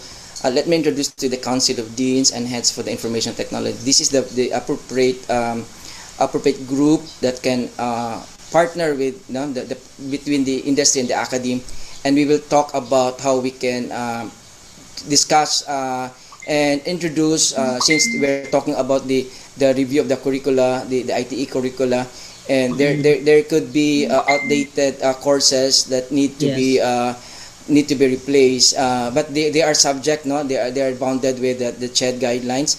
CHED has this what we call the memorandum order for the HEIs to follow the minimum standards. But if the inputs, the result of this forum, I would say for the industry academic forum, we really help for the revision of the ITE curricula. And I think that is due for a revision soon, because the curricula was issued in 2015, and then that was probably the courses are already outdated, and these are to be upgraded and based on the demands and needs of the industries. So again, I'll introduce to you the Council of Deans, and then we will have a meeting. That CHED is the one overseeing this council, and all the ITE schools are part of this council. So we can work on that. Yeah. Yes, Dr. Apag. That would be great. I mean, like, it's not just for Cagayan de Oro, but for Northern Mindanao, for example, that we can really sit down, because basically in our industry, we do get talents from all over Northern Mindanao, and sometimes even from the southern part of Mindanao, we still get talents, no? So that would be a wonderful na event that we could probably work on in the future. In terms of startups, as we heard Ms. Emmy earlier, she was really talking about startups and how like 3 major agencies in the government are really pushing for this. Would CHED be in any way, be able to also include this or make this a part of what can be trained to the students in the higher education? Because sometimes the startups, kasi there's a lot of different things to learn about. There's the financial management aspect, the costing, in the marketing and all that. In itself, it is a special thing to learn in terms of starting up. And it would be great if the trainings are already starting from the college level and the university level. Yes, Miss. This thing that CHED can actually support? Yeah. Actually, if you look at the curriculum, the IT curriculum, they have this course entitled technopreneurship, and then that way, in that way they can already come up with their businesses with startup. There are already success stories of HEIs of our graduates that they started with this concept, and then they were being supported. Even the UST is really pushing for this, and since CHED is part of the council, we call that one the Norman Shared. That's the partnership with the higher education institutions as well as the government agencies that will help in helping the schools for coming up with the startups. Wonderful. So this is really something that we should also bring up probably in the industry academe discussion that we may have in the near future, because we do know MSU and USTP is very aggressive when it comes to this, as they have their incubation centers, in fact. But other colleges are kind of lagging in terms of this aspect. So we'd like to be able to encourage this. Not everyone really takes the path of employment. It's really good and noble, of course. But some also really have the dream of doing of running their own tech companies and entrepreneurship, as what I and the ladies earlier that have spoken have taken. So yeah, that would be.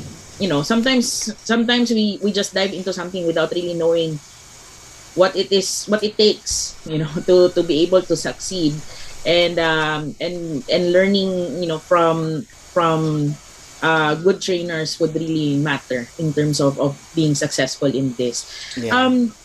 Sir Apag, another thing is that we noticed in the industry, and I think this is something that we want to be able to also catch up with, is the OJT program. And I think it differs in terms of the number of hours per college. And then we did, for how many years we noticed that the necessity of a longer period of OJT hours is needed for a student to actually really learn. Is this being studied right now in the level of CHED as to what would be the perfect number of hours in the OJT program? Some have believe about 2 weeks lang, some have 700 hours. Yeah, I believe this was carefully planned and studied before we released the CHED memorandum order for the IT programs, and yeah, it's true. It differs from other programs such as engineering programs in terms of the number of hours for the OJT. And I think if you think if there is a need for us probably to increase or to reduce the number of hours depending on the specific needs for this particular competencies that the OJT students will be able to acquire in the industry, and then we can also include that one in the discussion for the industry academe forum, so that we can elevate that matter to the CHED central office for probably part of the consideration for the update of our ITE curricula.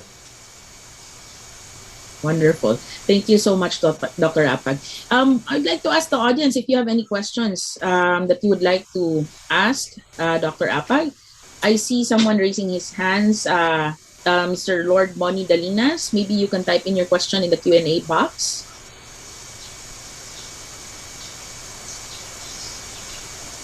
Yes po, ma'am. We encourage our audience to type in po their questions. And I think Dr. Desiderio Apag will still be joining us to answer also those questions that could be answered by CHED Region 10. Yeah. Wonderful. I'm here Thank you until so this much. afternoon. Thank you so much for you. your time, Dr. Apag. You're welcome. Mr. Dalinas, would you happen to have a question? Please type it in the question and Q&A box. And it was very interesting, Dr. Apag, the initiatives that you mentioned earlier with regards to the initiatives with regards to agriculture. Since, Mindanao is really an agricultural Land. area as well. Yeah. And it's really the best way to put technology into good use. So thank you so much for also highlighting that and pointing that out. And we do hope, no, now with what you have presented earlier, a lot of our startups would also consider the on the side of agriculture as well, and the businesses that are really present here in Mindanao. Sometimes they say that doesn't mean that you're the first, that you're the one that people will be looking for. So it means that the more that we have in terms of startups and initiatives, the better. So we're going to give choices to our to our consumers. Okay, so I don't see any other questions, and Richie, I guess we're good. Dr. Apag, thank you so much for. You're welcome. Oh, there's one more question pala. Sorry. Sorry. Mga okay, there's this one question is, how can we assist with the OJTs, and are there some guidelines that have been set already for the colleges and universities, especially at this time of the pandemic, and Okay. how is it that we in the industry can help? Yeah, thank you for that question.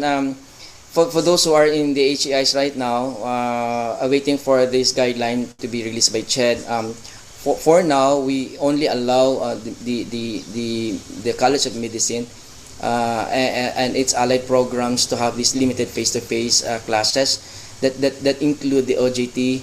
And in the pipeline, it's already endorsed to the office of the President, President Duterte, for the approval of the extension of the limited face-to-face classes for engineering, for IT education, and then the maritime education program.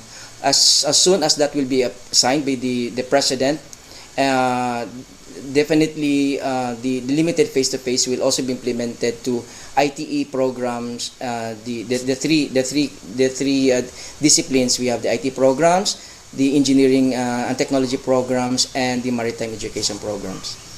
So for now, by the way, the College of Engineering, the Council of Deans for the Engineering Education in the region is they have this what we called OJT guidelines during this pandemic, and that was approved by CHED.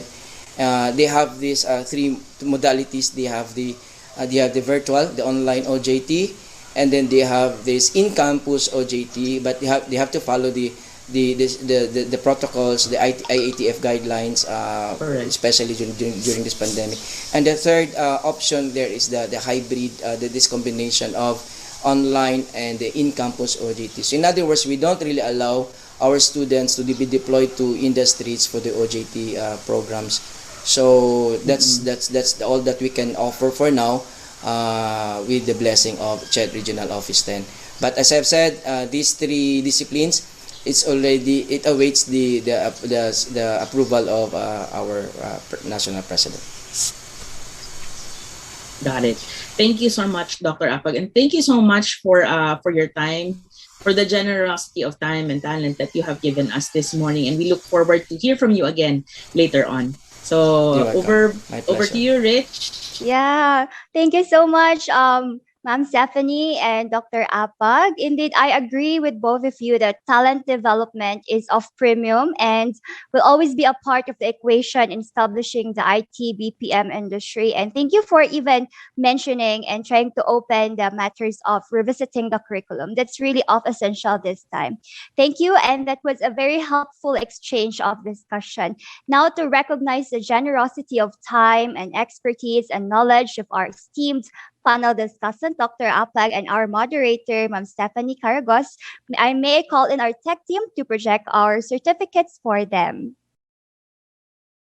Okay, now Certificate of Appreciation is awarded to Dr. Desiderio R. Apag III for sharing valuable knowledge and experience as a resource speaker during the Mindanao ICT Cluster Conference with the theme Building Emerging Technologies to Agriculture and Rural Areas, Providing Digital Opportunities for Economic Impact in Mindanao. Given this 4th day of September 2021, signed Mr. Roberto Tinsay and Mr. Michael Chulin. Thank you so much, Dr. Apag.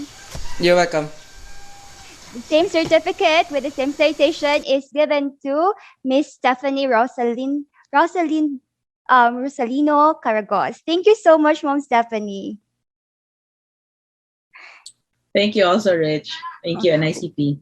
We appreciate your generosity of time, expertise, and talent. Now, time check. It's 12:15. You may enjoy munching something while listening. I know we're still heating up here, and we have one last batch of panel discussion for you. And this is something very interesting for everyone in the meeting room today. Our last batch of panel discussion this morning. The topic on table is something of great interest to many of us here in the conference room. The topic of our last panel discussion is on how to start a homegrown BPO. Joining us are two successful homegrown or owners from the Mindanao clusters. We have first Miss Trixie A. Wabe, the proprietor of 3XC Workspace with 4 accredited centers of 5-1 Talk. Good morning, Ma'am Trixie. Ay, good noon na pala. Yes, good noon.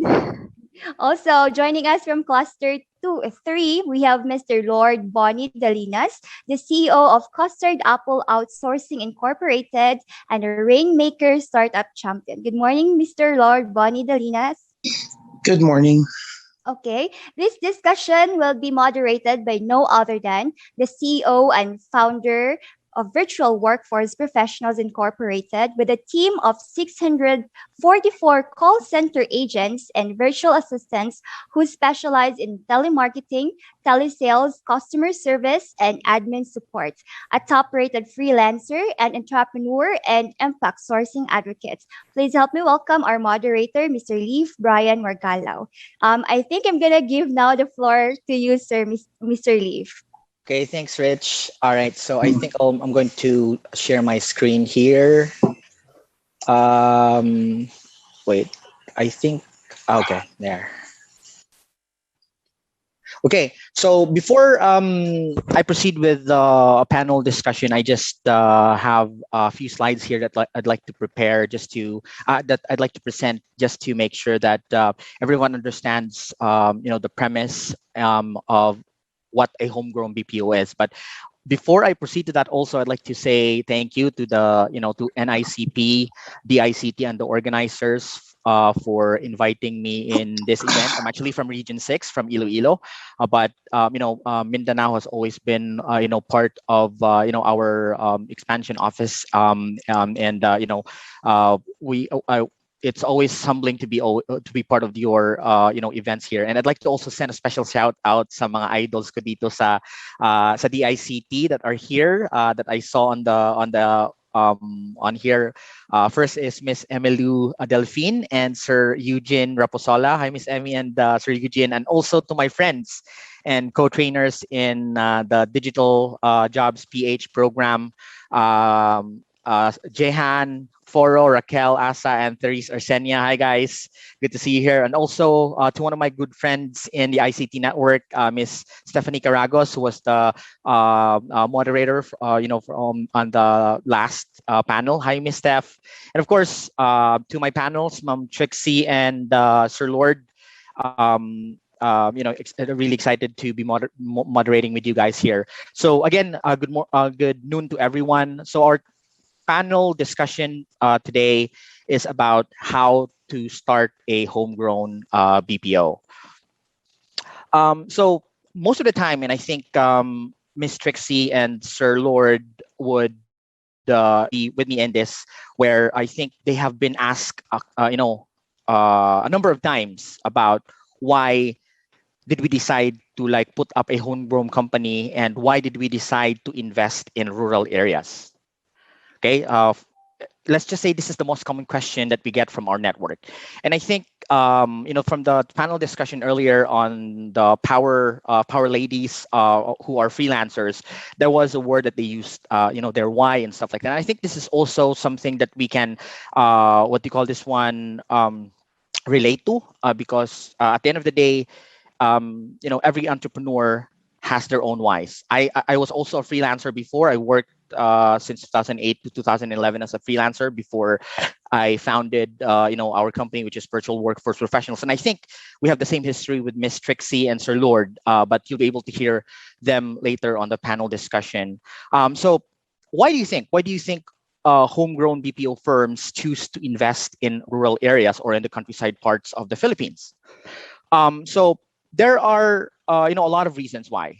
But I'm going to focus on two things just to make sure that everyone understands about what a homegrown BPO firm is and why we are doing this. First, of course, is community impact.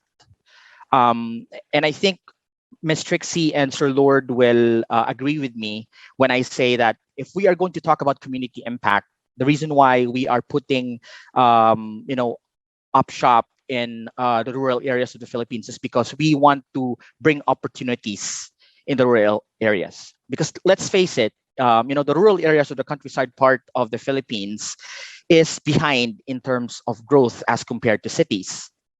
And as a result, there are few employment opportunities that are available in the countryside. So a lot of Filipinos end up going to cities, going to metros. And the good thing, there's freelancing. But how about those who don't have the skills yet? How about those who don't know yet about freelancing? So it's like we put it in ourselves that instead of Filipinos going to the cities, we will be the one to bring them job opportunities. That's why we are setting up shop in or call centers in rural areas. And of course, part of community impact is to improve the quality of life of Filipinos while they work close to home. Like, imagine working in the cities earning 20,000 pesos per month, and then suddenly you have an opportunity to earn the same, but you will be able to work close to home or close to your family, right? And then I think, and I'm sure a lot of you guys in the industry have heard this a lot, but there's also a multiplier effect in the community when I say that why we are setting up shop in rural areas, because I think Ms. Trixie and Sir Lord will also agree with me on this, where for every agent that we hire in our BPO firms, we are indirectly providing jobs for like 3 people. It gives birth to businesses like carinderias, not right, bakery, and tricycle drivers. So in our small little way, I would say that it helps rural or countryside communities to at least fast track their development and, of course, improve the quality of life of the Filipinos there. And then, of course, second, aside from community impact, of course, there's business perspective. If I say business perspective, I would say that first is, I think the best business strategy that we can get in terms of setting up shop in the countryside locations or rural areas is the direct access to local talents who would prefer to work near their home, or who would prefer to work in their municipality or their province. Because way back in 2018 or 2019, in one of the events that I've attended, there was this statistics where it said that 70 to 80% of the BPO workers in the cities right now came from the countryside. So that alone is that data alone is like something that we can take advantage of to actually get direct access to local talents. And there's also low cost operational expense like rent, electricity costs, and maintenance. Like if you compare the rent in countryside locations as compared to cities, it's very, kumbaga, malayo talaga yung difference. Like imagine here in one of our main office, we rent a space for only 10,000 pesos per month, and we are able to put in place 16 seats in that space. So the ratio is 16 seats of call center agents is to 10,000 pesos rent. Imagine that. And of course, based on our data, and this is part of the business perspective, because of the value that we were able to bring to our, of course, the agents and the people that are working for us, like the value of getting a good salary plus working close to home, our data says that we have very low attrition rate, which is, for a lot of call centers, they have a very high attrition rate. Like a lot of agents would do call center hopping, especially in the cities, or what you call this one, change jobs in just a month or 6 months or 1 year. Our data shows that because of that value, good salary plus working close to home, our data says that we have very low attrition rate and very high retention rate. And so these are the two reasons why I, Miss Trixie, and I think Sir Lord have decided to set up our homegrown BPO firms and focusing on rural areas or countryside or where, in locations where we're from. Okay, and so that's it for my presentation. And I think I prepared here with the help of the ICT. I prepared here a few questions for our panel discussion. So, Miss Trixie and Sir Lord, you guys here? Yes, I'm here. Yes. Okay, great, we're great. here. How are you guys? I'm doing great. All right, Doing great, good. great. So, actually, the first question that I have here for the both of you is, yeah, and Miss Trixie, you can go answer this first, ladies first, and then Sir Lord, Okay. Okay. So, what motivated you guys, or what motivated you to start your homegrown BPO company or BPO firm? Okay, so I started last year during the pandemic, nung kasagsagan pa talaga.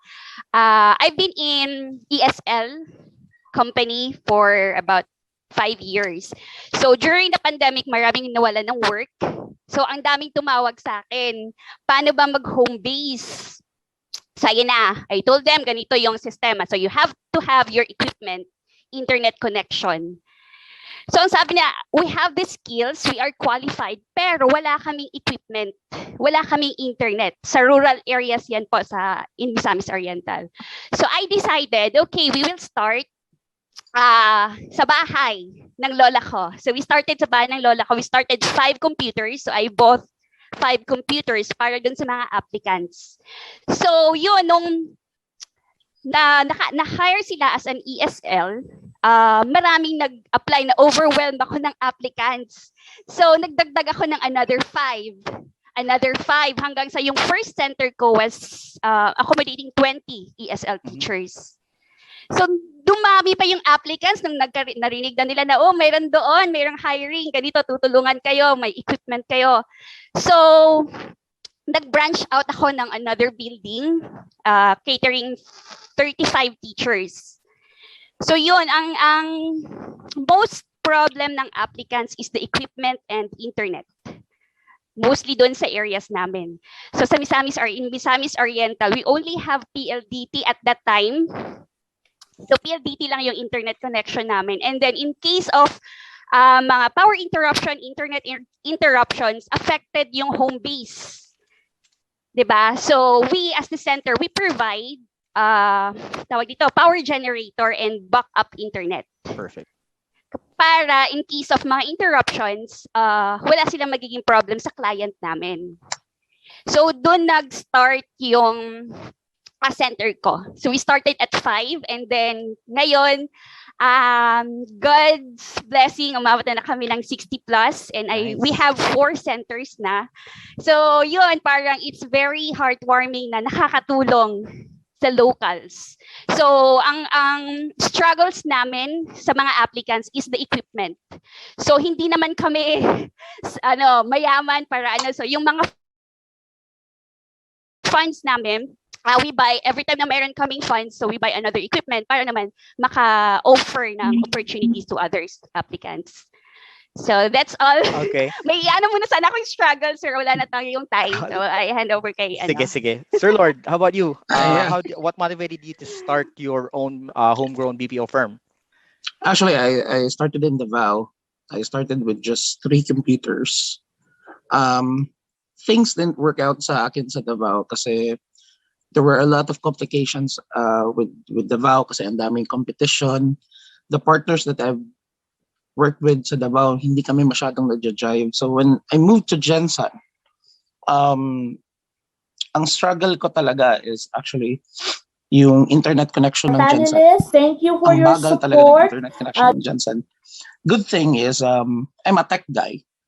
So what I did is I actually tweak our dialers na mas mababa yung bits ng I chose the right codecs to be able to make it work kahit na ganun kababa yung bandwidth. So luckily I was able to make it work. Thing as well that what I have learned in this industry is you have to be, you keep on studying and you have to evolve. Kasi previously, nakafocus ako sa call center eh. But I realized that, the demand of the industry requires us to, to evolve na kailangan yung plain call center agent marunong ng ganito and ganito. Ina-upgrade mo yung skill set nila. So that's what I did. Right now, I have like 200 plus employees. And my question earlier dun sa ano natin may limitations ba daw yung homegrown BPO?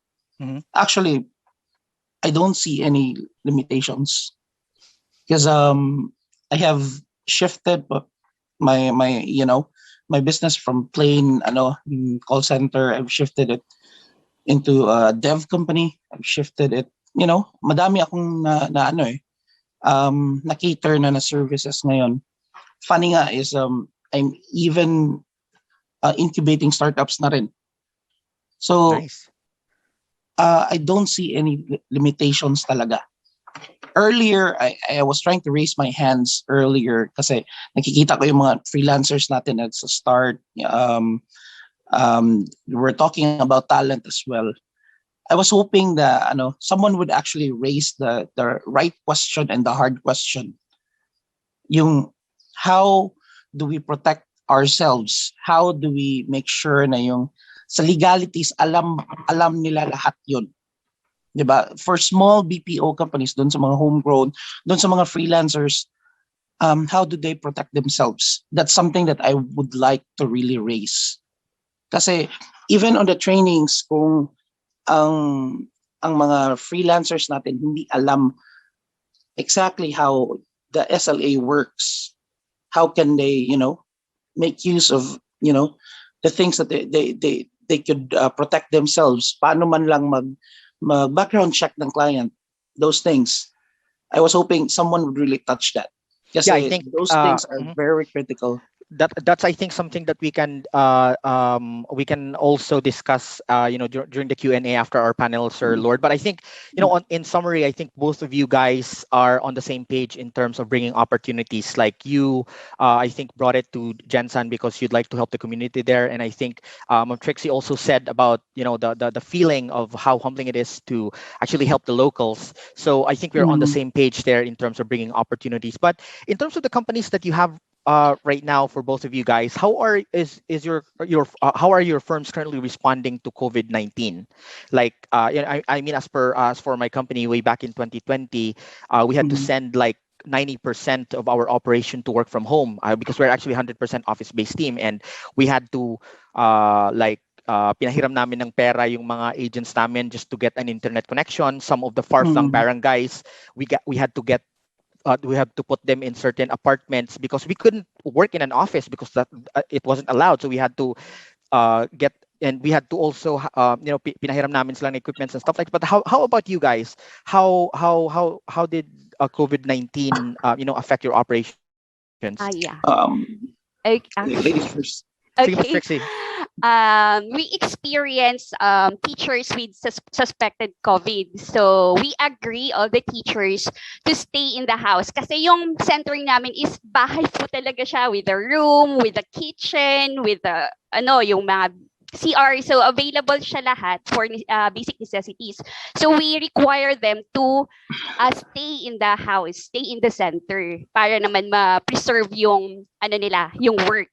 And then some of those barangays na lockdown, so we lend them computers and also internet, yung prepaid Wi-Fi for them to conduct their lessons, their classes. Nice. I mean, we just have to be adaptable and just make sure, Yes. di ba, na business operations still continues even if there's COVID-19 and stuff like that, and just making sure that everyone is safe also with the people that are working with us. How about you, Sir Lord? How did you guys get through COVID-19, especially nung kasagsagan last year? What I did is like 60-40. Similar sa solution niya kanina. My old building was actually an old house as well. So kompleto lahat. Some stayed there. Majority sa kanila na nagstay sa office is actually outside of Jansan, living outside of Jansan.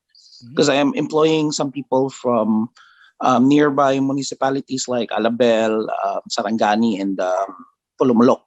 So they actually opted to stay in the office, and I have to provide everything, food, lahat ng mga kailangan nila, from medicine, lahat, I provided it. And as well, dun sa mga work from home, I have to shoulder some of their expenses as well to make sure that running yung operations. And, you have to be, flexible enough to make ways, make things work. Kasi kailangan mo ng mga tools to monitor them. You have to make sure that yung productivity stays up. So yeah, that's what I did.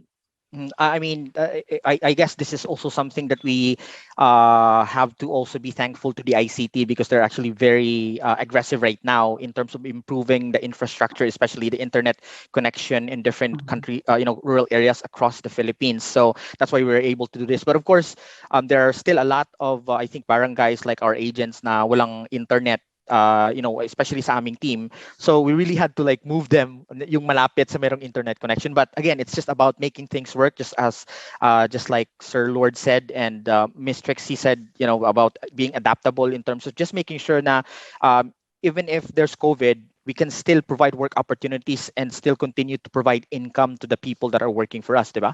But and this is also the next question is actually some of the most ask questions if I'm on networking events and stuff like that. I think it would be good to ask you both this. But what are the things that that someone needs to consider if they are planning or if they want to open a homegrown BPO firm in their municipality or in their rural in their hometown? Ms. Trixie. Okay, so yan. Maraming questions yan. So first is consider po yung internet. Kasi sa amin struggle ko, isa lang yung internet provider namin na LAN, which is PLDT. So in case nagloko-loko si PLDT, we only have prepaid Wi-Fi. So sometimes kasi prepaid Wi-Fi nagloloko. So pag both dalawa, wala. As in, lahat kami iyakan kasi hindi namin ma-perform yung lessons namin. So yun, yung first i-consider. And next is yung nahirapan kami sa sa tawag dito, sa power interruptions. So for example, in our area, laging may power interruption. So you have to prepare yung backups ninyo like power genset. So yun lang yung usual struggles as homegrown BPO. That's all. Yeah, So sa parang, akin naman, oh yeah, Sir Lord, go ahead. Sorry. for me, I'm a tech guy, as I've said. I find solutions on things. Like, for example, yung mga issues sa internet. When I started like 2012, there were issues on connectivity na, which nagawan ko naman ng paraan somehow. For me, if you are considering to start your own BPO firm, the very requirement would be, do you have the drive and the attitude? Kasi if you don't have that, isang problem, dalawang problem, magkukwit ka na eh. Exactly. You would always say there are limitations. Gaya ng question kanina, you get intimidated by the limitations. But if you have the drive and you have the attitude, you don't see any limitations talaga eh. You would just keep on pushing. And for me, we have a new building ngayon. We are gearing up by, na-expect na natin yung mga power interruptions. We're using solar panels as well to make sure na we have backup connectivity.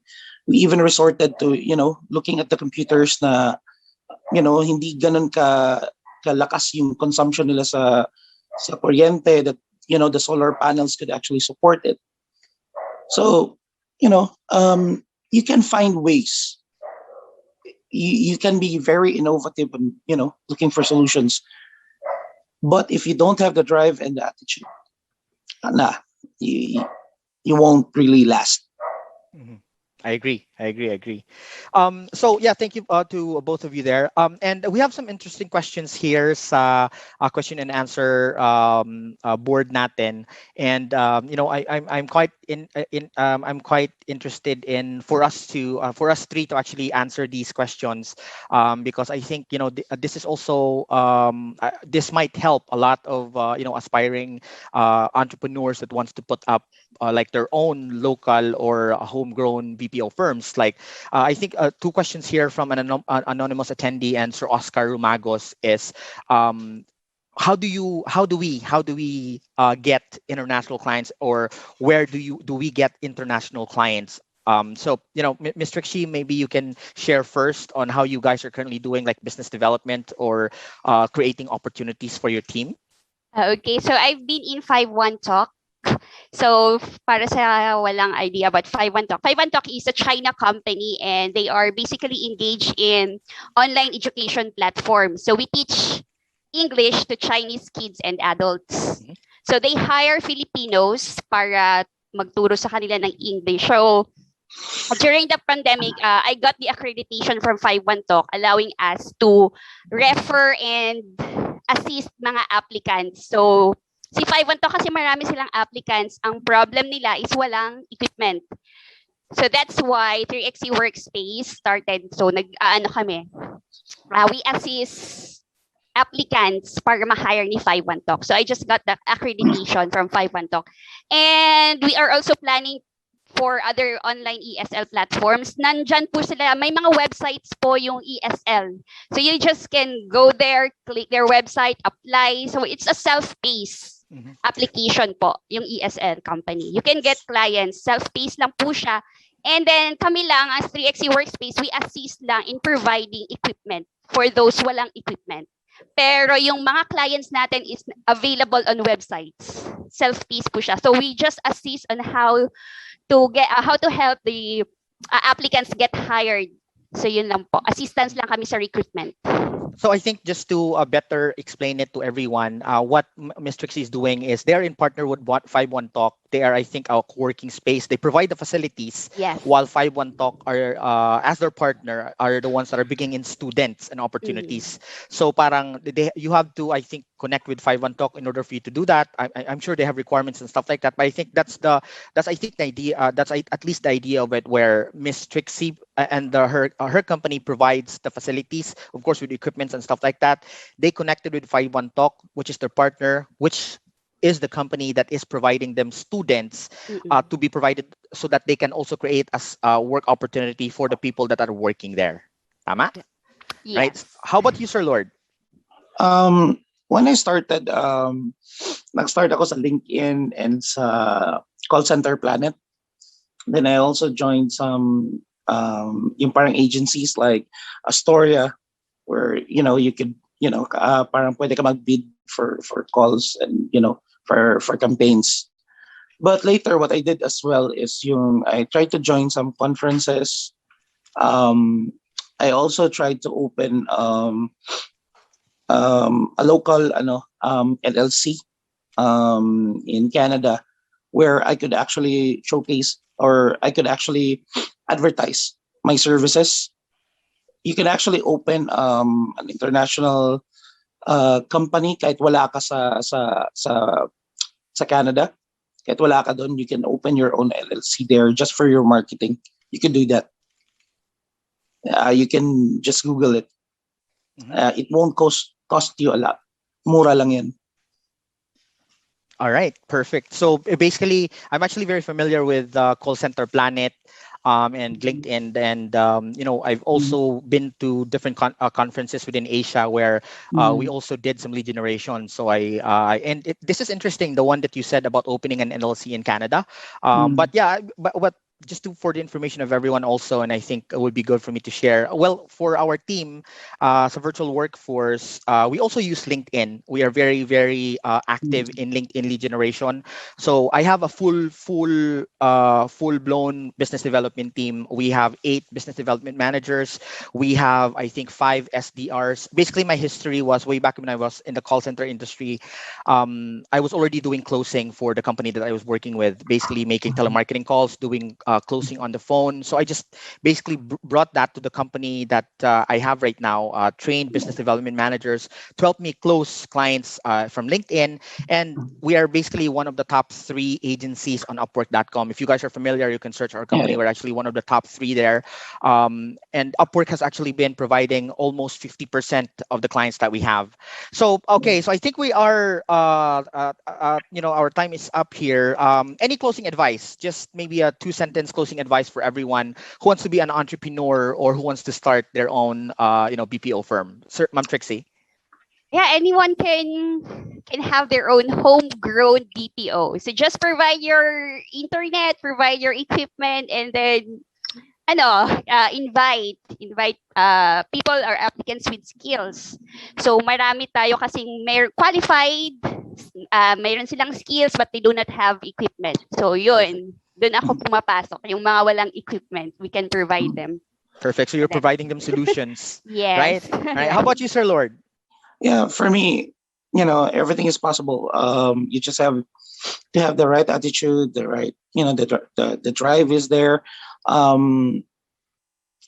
me, I'm hiring majority of my employees are undergraduates, and some of them are really working students.